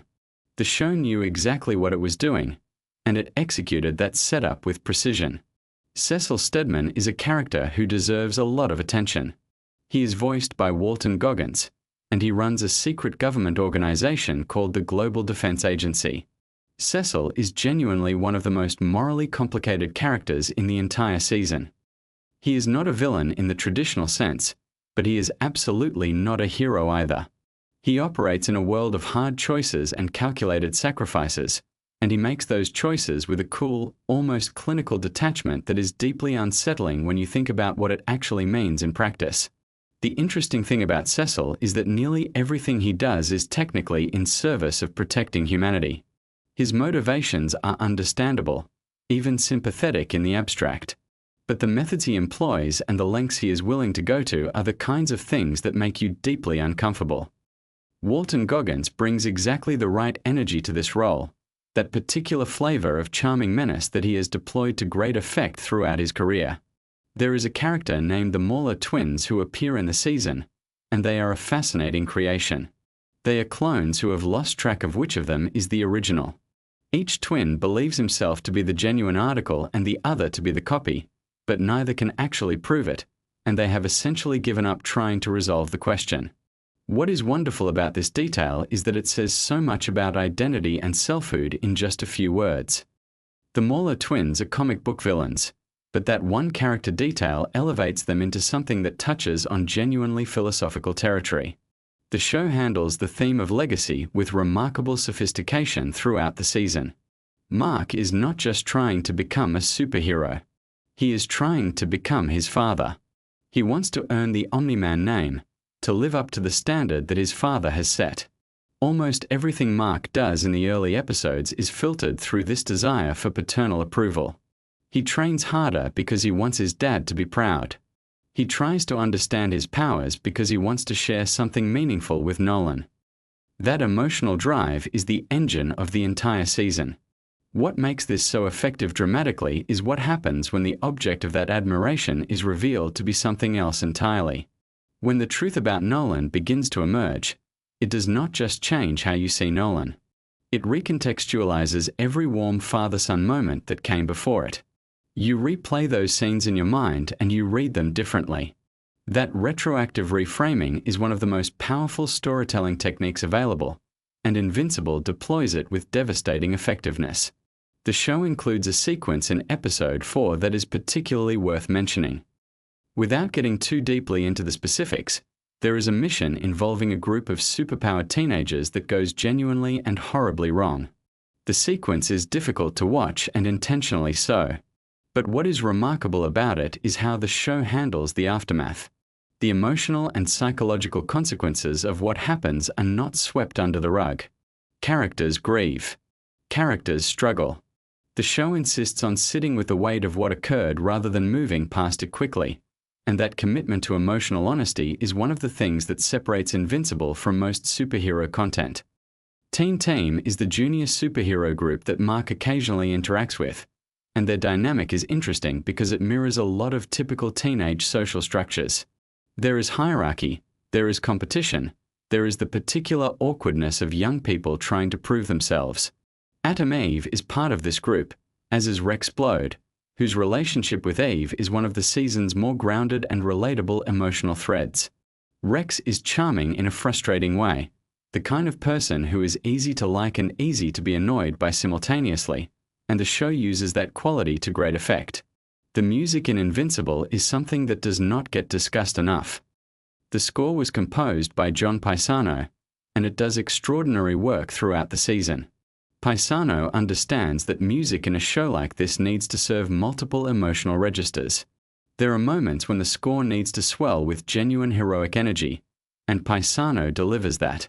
But there are also moments when the music needs to be quietly ominous, threading a sense of unease beneath a scene that looks perfectly ordinary, and Paisano handles those moments with particular skill. The tonal complexity of the score mirrors the tonal complexity of the show itself. Let us take a moment to appreciate the show's approach to world building, because it is genuinely impressive. The Invincible universe is enormous. There are multiple alien civilizations, secret government programs, interdimensional threats, and dozens of established superheroes all coexisting in the same world. And yet the first season never feels overwhelming. The world building is introduced gradually and always in service of the story being told in the moment. You never feel like the show is stopping to explain its mythology. Instead, the mythology emerges naturally through character interactions and plot events. The Viltrumite civilization is the most important piece of world building in the season, and the show is remarkably patient about revealing its full significance. Viltrumites are Nolan's people, a warrior race of near-indestructible beings who have built an empire spanning thousands of worlds. The show drops hints about what this means throughout the season before finally laying out the full picture in the closing episodes. By that point, the implications are staggering, and the audience is fully equipped to understand exactly why what they are learning is so devastating. The relationship between Mark and his best friend William is a lovely thread running through the season. William is not a superhero. He does not know about Mark's powers for most of the season. He is just a regular kid who is trying to figure out his own identity, including his sexuality, which the show addresses with a refreshing matter-of-factness. William's storyline is small compared to the superhero drama happening around it, but it is vital because it keeps Mark grounded in a recognizably human world. Without William, Mark might float away entirely into the superhero narrative and lose some of what makes him relatable. There is a character named Damien Darkblood, a demon detective, who shows up in a handful of episodes investigating the mystery of what happened to the Guardians of the Globe. Darkblood is a fascinating creation, a figure from hell who has chosen to spend his existence solving crimes rather than committing them. He is given almost no backstory, and yet he manages to feel fully realized through a combination of sharp design, economical writing, and excellent voice performance. He is the kind of character who could carry his own series, and his departure from the show's story is handled in a way that is simultaneously satisfying and quietly melancholy. The show's finale is one of the most emotionally intense pieces of superhero storytelling ever put to screen. The confrontation between Mark and Nolan that serves as the season's climax is a long sequence, almost uncomfortably extended, and that length is part of what makes it so effective. This is not a quick, clean resolution. It is a prolonged, brutal reckoning that refuses to give either character or the audience an easy out. The emotional content of that sequence, the love and betrayal and grief and desperation tangled together, is handled with a sophistication that rivals the best dramatic television regardless of genre. J.K. Simmons' vocal performance in that finale sequence is something that people who worked on the show have pointed to as one of the highlights of the entire production. The range he covers, from cold authority to something that sounds disturbingly close to pleading, across the course of that conversation is remarkable. And Stephen Yeun matches him completely, delivering a performance that captures exactly what it feels like to have the person you most admire in the world reveal themselves to be something you cannot reconcile with the image you held of them. The show was renewed for a second and third season before the first season had even finished airing, which speaks to the confidence Amazon had in the property. That confidence was clearly justified given how the show was received by both critics and audiences. The response to Invincible Season 1 was remarkably enthusiastic, with particular praise going to the voice performances, the animation quality, the writing, and the willingness to take the genre seriously rather than treating superhero stories as inherently lightweight material. One of the more interesting behind-the-scenes facts about the production involves the sheer number of episodes that were developed simultaneously. Because Amazon ordered multiple seasons before production was complete, the creative team was able to plan long-term story arcs from very early in the process. This kind of structural freedom is rare in television, and it shows in the writing. The first season plants seeds that will pay off much later, and the team was able to do this knowing that they would actually have the chance to deliver on those promises. The design of Omni-Man's costume is worth a brief appreciation. It is deliberately simple, almost aggressively so compared to the intricate designs of other characters. The black cape, the dark suit, the large mustache that became an internet sensation unto itself.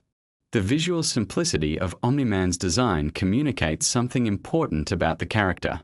He does not need elaborate armor or flashy technology. He is the weapon. Everything about him is contained in his physical presence, and the stripped-down costume reflects that. Cecil's scarring, the visible damage to his face, is a visual element that carries significant narrative weight. It represents a story from the past, a consequence of decisions made long before the events of the first season.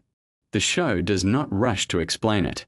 The scars are simply there, a constant physical reminder that this world has a history full of difficult choices and real consequences.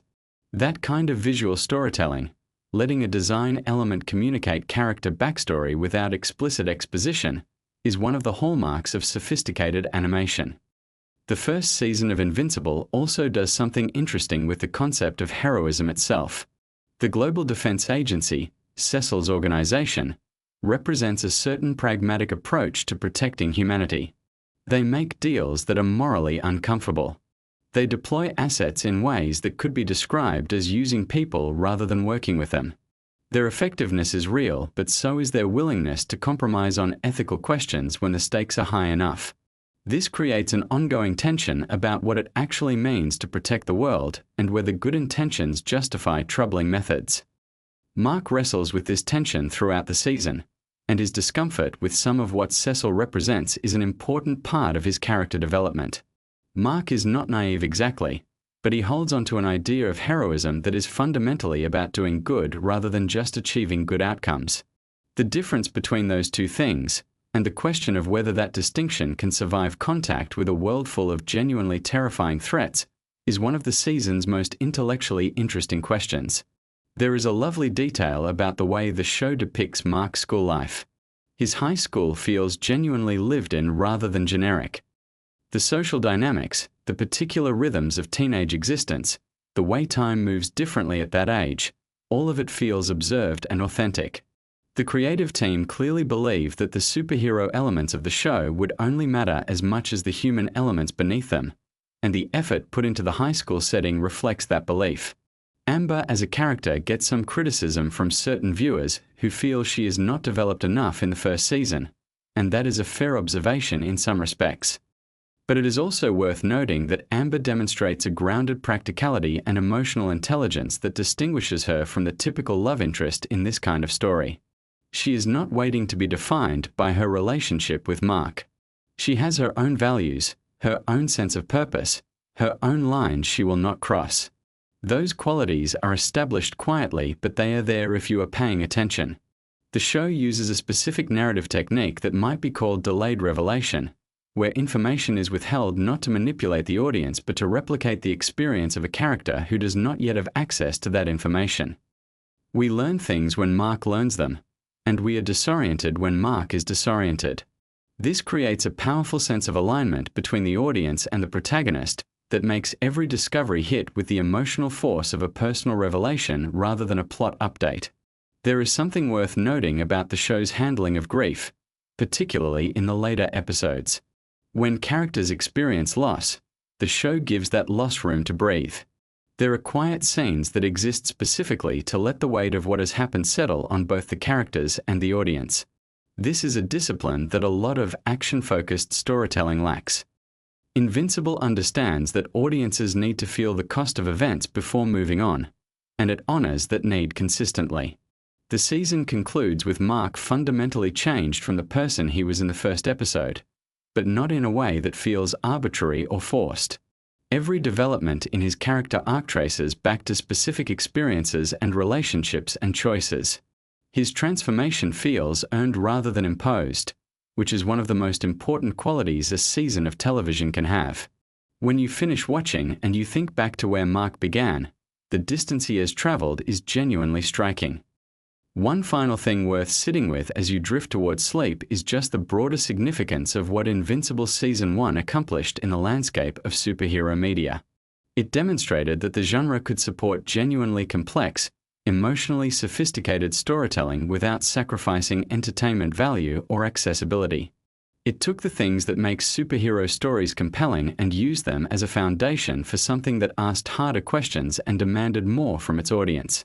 And it did all of this while still being completely, thoroughly watchable, the kind of show that pulls you through episode after episode without you quite realizing how much time has passed.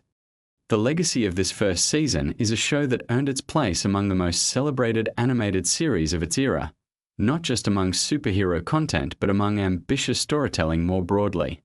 It reminded audiences and creators alike that animation is not a limitation but a possibility space, a medium capable of things that live action cannot always achieve, and that the stories told there can be every bit as affecting and meaningful as anything else on your screen. So as you settle in tonight, let these details and stories drift through your mind. The care taken with every voice performance, the deliberate visual choices, the patience of the storytelling, the richness of the world that Kirkman and the creative team built together. The way a teenage boy trying to be like his father became one of the most resonant origin stories in superhero fiction. All of that is waiting for you to revisit it, to notice new things, to appreciate how much craft went into every single frame of this extraordinary first season. Rest well. The world of Invincible will be there when you wake up. What if I told you that one of the most quietly brilliant things about Invincible Season 2 has absolutely nothing to do with the punching, the blood, or the dimension-hopping chaos that dominates every conversation about the show? What if the most fascinating layer of that season is happening in the background, in the quieter moments, in the scenes that most people scroll past when they're recapping the highlights? Stick around because we are about to go deep into some genuinely mind-blowing facts about Invincible Season 2 that you probably never noticed, and I promise you, by the end of this, you are going to look at that season completely differently. These are the kind of facts that are perfect to have drifting through your mind as you drift off to sleep. So get comfortable, because this is going to be a good one. Let us start at the very beginning of what makes Season 2 so special on a structural level. The showrunners made a deliberate creative decision to slow things down compared to Season 1, and this was not an accident. After a first season that moved at absolute breakneck speed and culminated in one of the most shocking animated moments in recent memory, the creative team behind the show chose to let Season 2 breathe. They wanted the audience to sit with the trauma, to feel the weight of what had happened rather than immediately rushing into the next massive conflict. That decision was controversial for some viewers who wanted the pace to stay relentless, but the more you think about it, the more brilliant it becomes. Great storytelling is not just about what happens. It is about how what has already happened continues to echo through everything that comes after. And speaking of echoes, one of the most interesting things about Season 2 is how deeply it is concerned with the psychological aftermath of violence. Mark Grayson is not just dealing with the fact that his father was the villain all along. He is dealing with the specific horror of having been nearly beaten to death by someone who loved him. That is a very particular kind of trauma, and the writers took real care to show how it changes the way Mark moves through the world. You can see it in the way he hesitates in certain fights, in the way his confidence has this new fragile quality underneath the surface bravado. Season 1 Mark was cocky in a way that felt earned and fun. Season 2 Mark is cocky in a way that sometimes feels like a performance he is putting on for himself as much as anyone else. Now here is something that a lot of casual viewers completely miss. The color palette of Season 2 shifts in subtle but meaningful ways depending on whose emotional state we are tracking in any given scene. The animation team put enormous thought into how light and color could be used to communicate internal experience without any dialogue at all. When Mark is at his most vulnerable, the scenes around him tend to pull toward cooler, more muted tones. When he is at his most powerful or confident, the saturation cranks up and the warm tones come flooding back in. This is not always consistent, and sometimes it shifts mid-scene, which is actually the point. His emotional state is unstable, and the visual language of the show reflects that instability in real time. The relationship between Mark and his mother Debbie is one of the most underappreciated emotional threads in the entire season. Think about what Debbie is going through. She spent years in a loving marriage with a man who turned out to be living a double life of almost incomprehensible brutality. Her whole identity as a wife and as a family unit has been obliterated. And yet she still has to be a mother to a teenager who is also processing this betrayal while simultaneously saving the world on a semi-regular basis. The scenes between Sandra Oh, who voices Debbie, and Stephen Yeun, who voices Mark, have this incredible weight to them. There is so much that both characters want to say and cannot quite find the words for, and that gap between what they want to express and what they actually manage to articulate is where some of the most honest emotional writing in the whole series lives. Here is a fascinating behind-the-scenes fact about the voice cast that most people do not know. The actors in Invincible often record their lines separately, which is completely standard for animation production. But what makes Invincible a little different is that the showrunners and writers have spoken about how certain emotionally pivotal scenes were orchestrated to give the actors as much context as possible before recording, even when they were not in the booth together. The goal was to make the performances feel reactive and lived in rather than isolated. And when you go back and listen to Season 2 with that knowledge in your head, you start to hear things differently. The pauses are more loaded. The breaths before certain lines carry more meaning. It is the kind of craft that does not call attention to itself but that you feel without necessarily being able to name it. Let us talk about Angstrom Levi, because he is one of the most thematically rich villains in the whole show, and Season 2 really leans into what makes him work. What is interesting about Angstrom is that he starts the season as someone you could almost sympathize with. He is not evil in a mustache-twirling way. He has a genuine grievance and a genuine goal.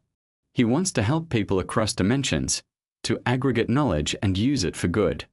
The tragedy of his arc is that the transformation he undergoes, both physically and psychologically, turns all of that altruistic intention into something unrecognizable. He becomes a monster not because he wanted to be one, but because of a sequence of events that he only partly caused and that partly happened to him.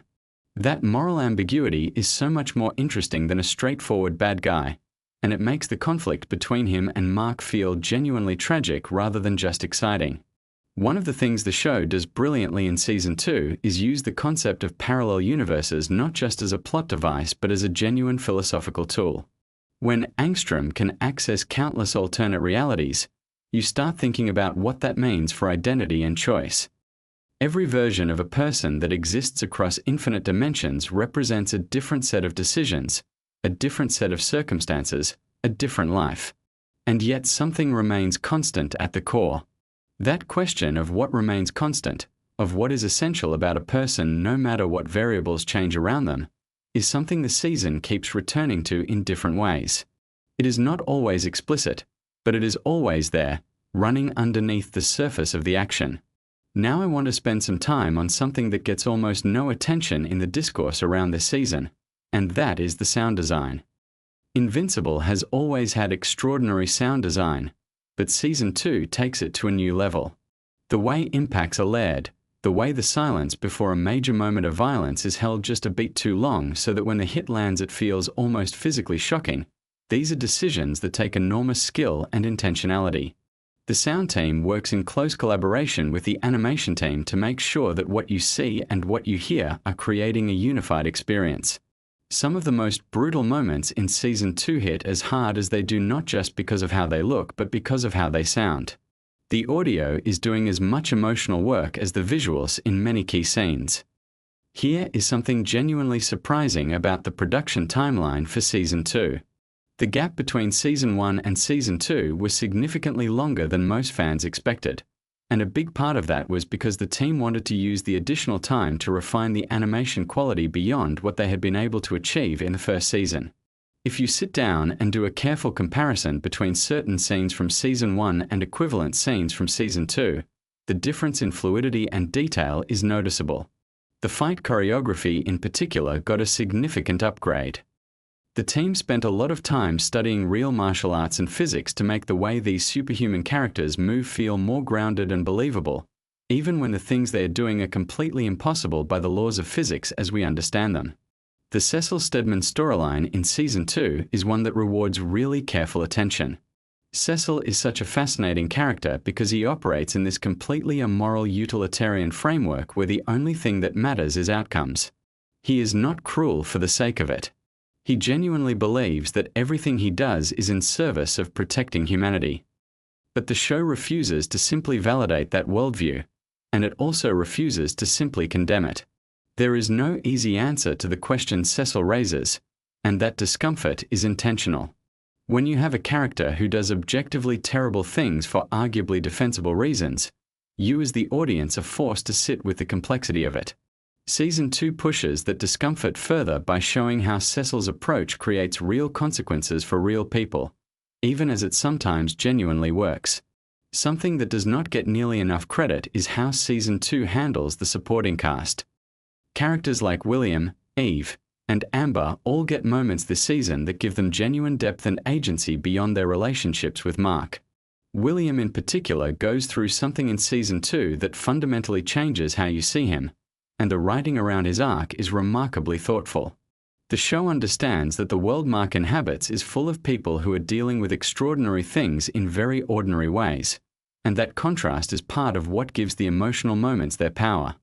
Not everyone has superpowers. Not everyone can punch their way through their problems. Most of the characters on the show have to find other ways through, and watching them do that is often more compelling than watching Mark punch something very hard.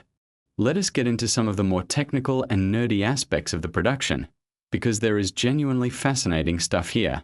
The animation studio behind Invincible uses a combination of digital tools and techniques that allow them to create a visual style that is deliberately reminiscent of the original comic book art. Robert Kirkman's source material has a very specific visual identity, and translating that to animation without losing what made it distinctive was a major creative challenge. The line work in the animated series is not trying to be photorealistic. It has a certain flatness and directness that is very much in conversation with the comics, and yet it also does things that only animation can do. The way characters move, the way the camera operates in action sequences, these are things that simply cannot exist on a comic book page, and the team embraces that rather than fighting against it. The multiverse storyline in Season 2 also allowed the writers to do something really clever from a narrative perspective, which is to show us versions of the story that could have gone differently. When you see alternate versions of characters making different choices or facing different circumstances, it creates this implicit argument that the choices our main characters have made are not inevitable. Things could have gone another way. Mark could have become something else. Nolan could have chosen differently. The fact that they ended up where they did is the result of specific decisions made under specific pressures, and the multiverse framing makes that visible in a way that a more linear narrative structure would not allow. Now here is something I find endlessly interesting about Season 2, which is how it handles the theme of legacy. Mark is fundamentally a character who is trying to figure out what it means to be a hero in the shadow of a father who is definitively not one. Every choice he makes is in some sense a response to Nolan. Every time he could take a shortcut and chooses not to, It is a statement about who he wants to be versus who he was raised by. That is not just compelling drama. It is a really honest engagement with how we all carry our parents with us, how we are shaped by them even when we are actively trying to be different from them, and how that process of differentiation is never as clean or complete as we would like it to be. The Viltrumite Empire as a whole gets more development in Season 2, and what makes them interesting is that they are not just brutes.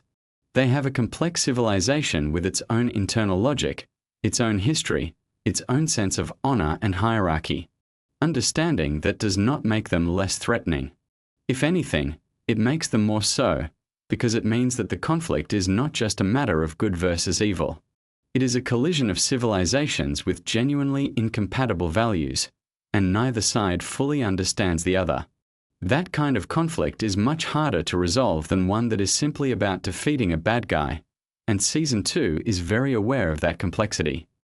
Let us talk about something that is maybe a little more abstract, but that I think is central to why Season 2 resonates the way it does. The season is, at its core, about what it costs to be good. Not just what it costs in terms of physical danger, though there is plenty of that. It is about the emotional cost, the relational cost, the cost to your sense of self.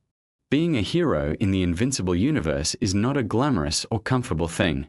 It is exhausting and thankless, and it puts you in impossible situations where every option has terrible consequences. The show does not romanticize that. It sits with the difficulty of it, and that honesty is part of what makes it feel more real than most superhero content. Here is a detail that I genuinely love, and it is the kind of thing you only catch if you are paying very close attention. Throughout Season 2, there are small visual callbacks to moments from Season 1 that work almost like emotional bookmarks. A character will be in a pose or a lighting setup that echoes an earlier scene, and the resonance between the two moments adds a layer of meaning to the current one that would not be there without that reference. The animators and directors are very deliberate about these moments. They are not accidents or coincidences. They are part of a carefully constructed visual language that rewards repeat viewing and careful attention. The trauma processing that happens in Season 2 extends not just to Mark and Debbie, but to essentially every character who is in some way connected to what happened at the end of Season 1. The show understands that trauma is not a singular event but a process, and that different people move through that process at very different rates and in very different ways. Some characters cope by throwing themselves into action. Some withdraw. Some become harder and more closed off. Some reach out desperately for connection.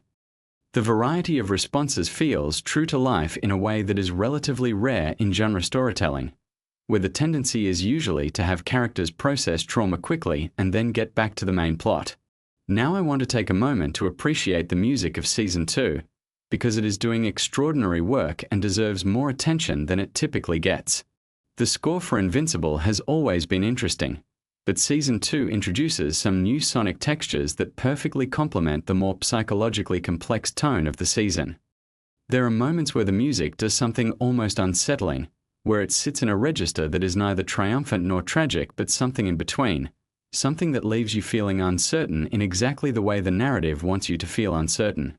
That kind of precision in musical storytelling is not easy to achieve, and the composers deserve enormous credit for it.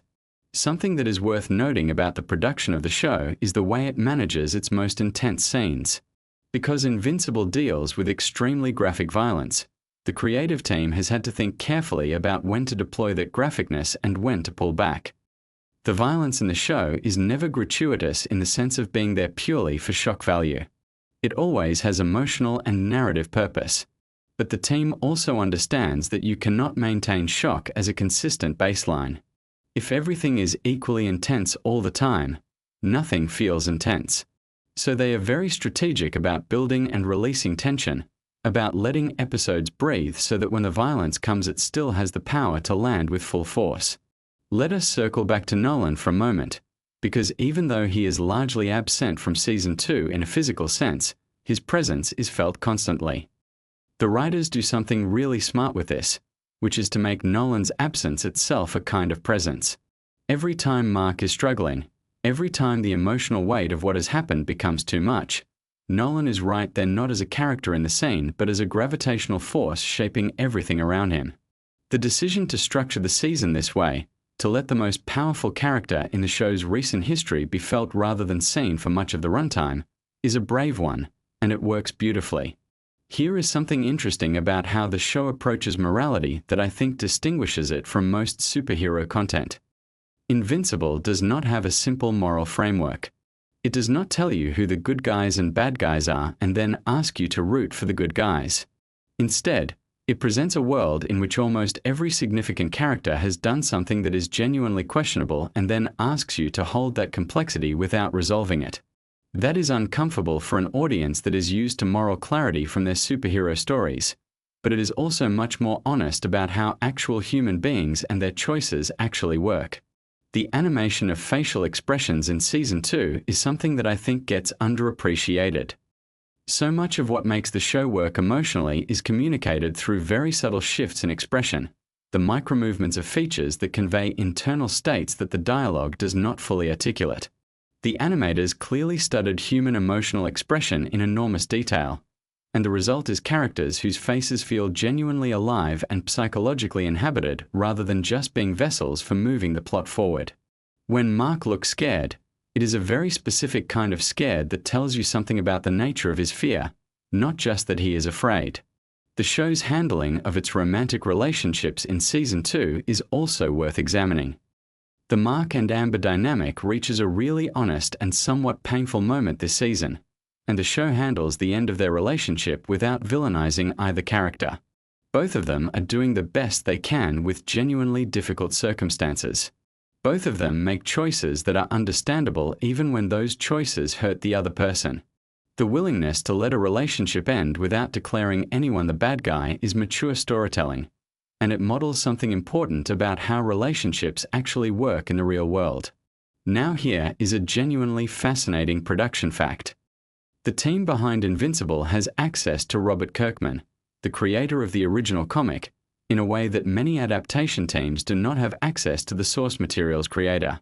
Kirkman has been involved in the production of the animated series in a very hands-on way, and this has allowed the show to develop in directions that diverge from the comics when dramatically appropriate, with the blessing and guidance of the person who created these characters. That level of creative continuity between source material and adaptation is rare, and it shows in the confidence with which the show makes choices that the comics did not make. The Season 2 finale deserves its own discussion because it does something structurally interesting that most finales do not attempt. Rather than resolving the season's central conflicts in a way that provides clean closure, it instead positions the viewer at the threshold of something even larger and more complex that is coming. This is not the same as leaving things unresolved for the sake of it. The emotional arcs of the season do reach meaningful stopping points, but the larger narrative continues to unfold, and the finale is very deliberate about making you feel the vastness of what is still ahead rather than the satisfaction of what has been completed. That is a bold choice that trusts the audience to tolerate ambiguity, and audiences who have been paying attention fully deserve that trust. Something I want to highlight because it genuinely moved me when I noticed it is the way Season 2 treats hope. Despite everything, despite the violence and the betrayal and the ongoing existential threats, the show has this persistent undercurrent of hope. Not naive hope, not the kind of hope that ignores how terrible things can be, but a harder one kind that persists precisely because the characters have seen how bad things can get and are still choosing to fight for something better. That is the kind of hope that actually means something, and it is what keeps Invincible from becoming nihilistic despite dealing with genuinely nihilistic subject matter in several of its storylines. The dimensional travel mechanics in Season 2 are also worth a moment of appreciation from a world-building perspective. The show does not just use the multiverse as a backdrop. It thinks through the logical and emotional implications of what it would mean to be able to move between realities. What would it mean for your sense of identity? What would it mean for your relationships?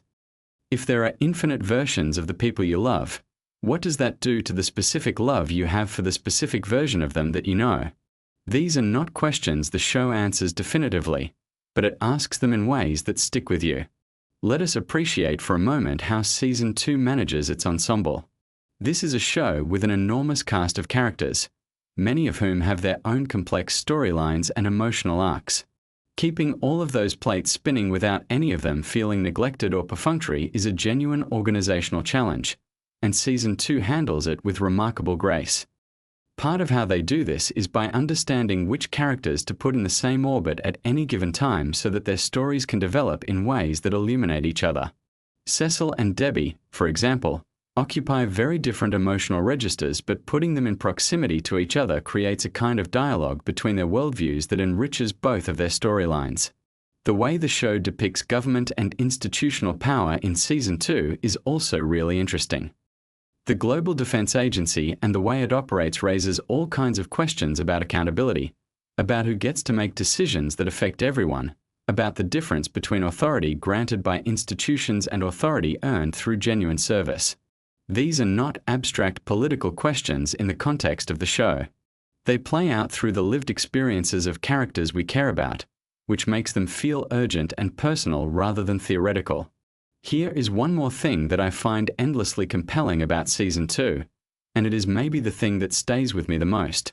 The show is deeply invested in the question of what we owe each other. What do parents owe their children? What do children owe their parents? What do heroes owe the people they protect? What do those people owe the heroes who sacrifice for them? There are no easy answers, and the show does not try to provide them. Instead, it keeps returning to the question from different angles, through different characters, and lets the weight of it accumulate over time. By the time the season ends, you have been sitting with that question for hours, and it has gotten under your skin in a way that the most spectacular action sequences never quite manage.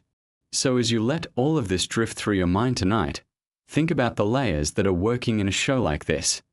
Think about the color palettes and the sound design, the careful psychology of characters dealing with trauma in real and honest ways, the philosophical weight of the multiverse storyline, the way a show about superheroes can be a genuinely grown-up exploration of identity, legacy, and what it costs to choose to be good.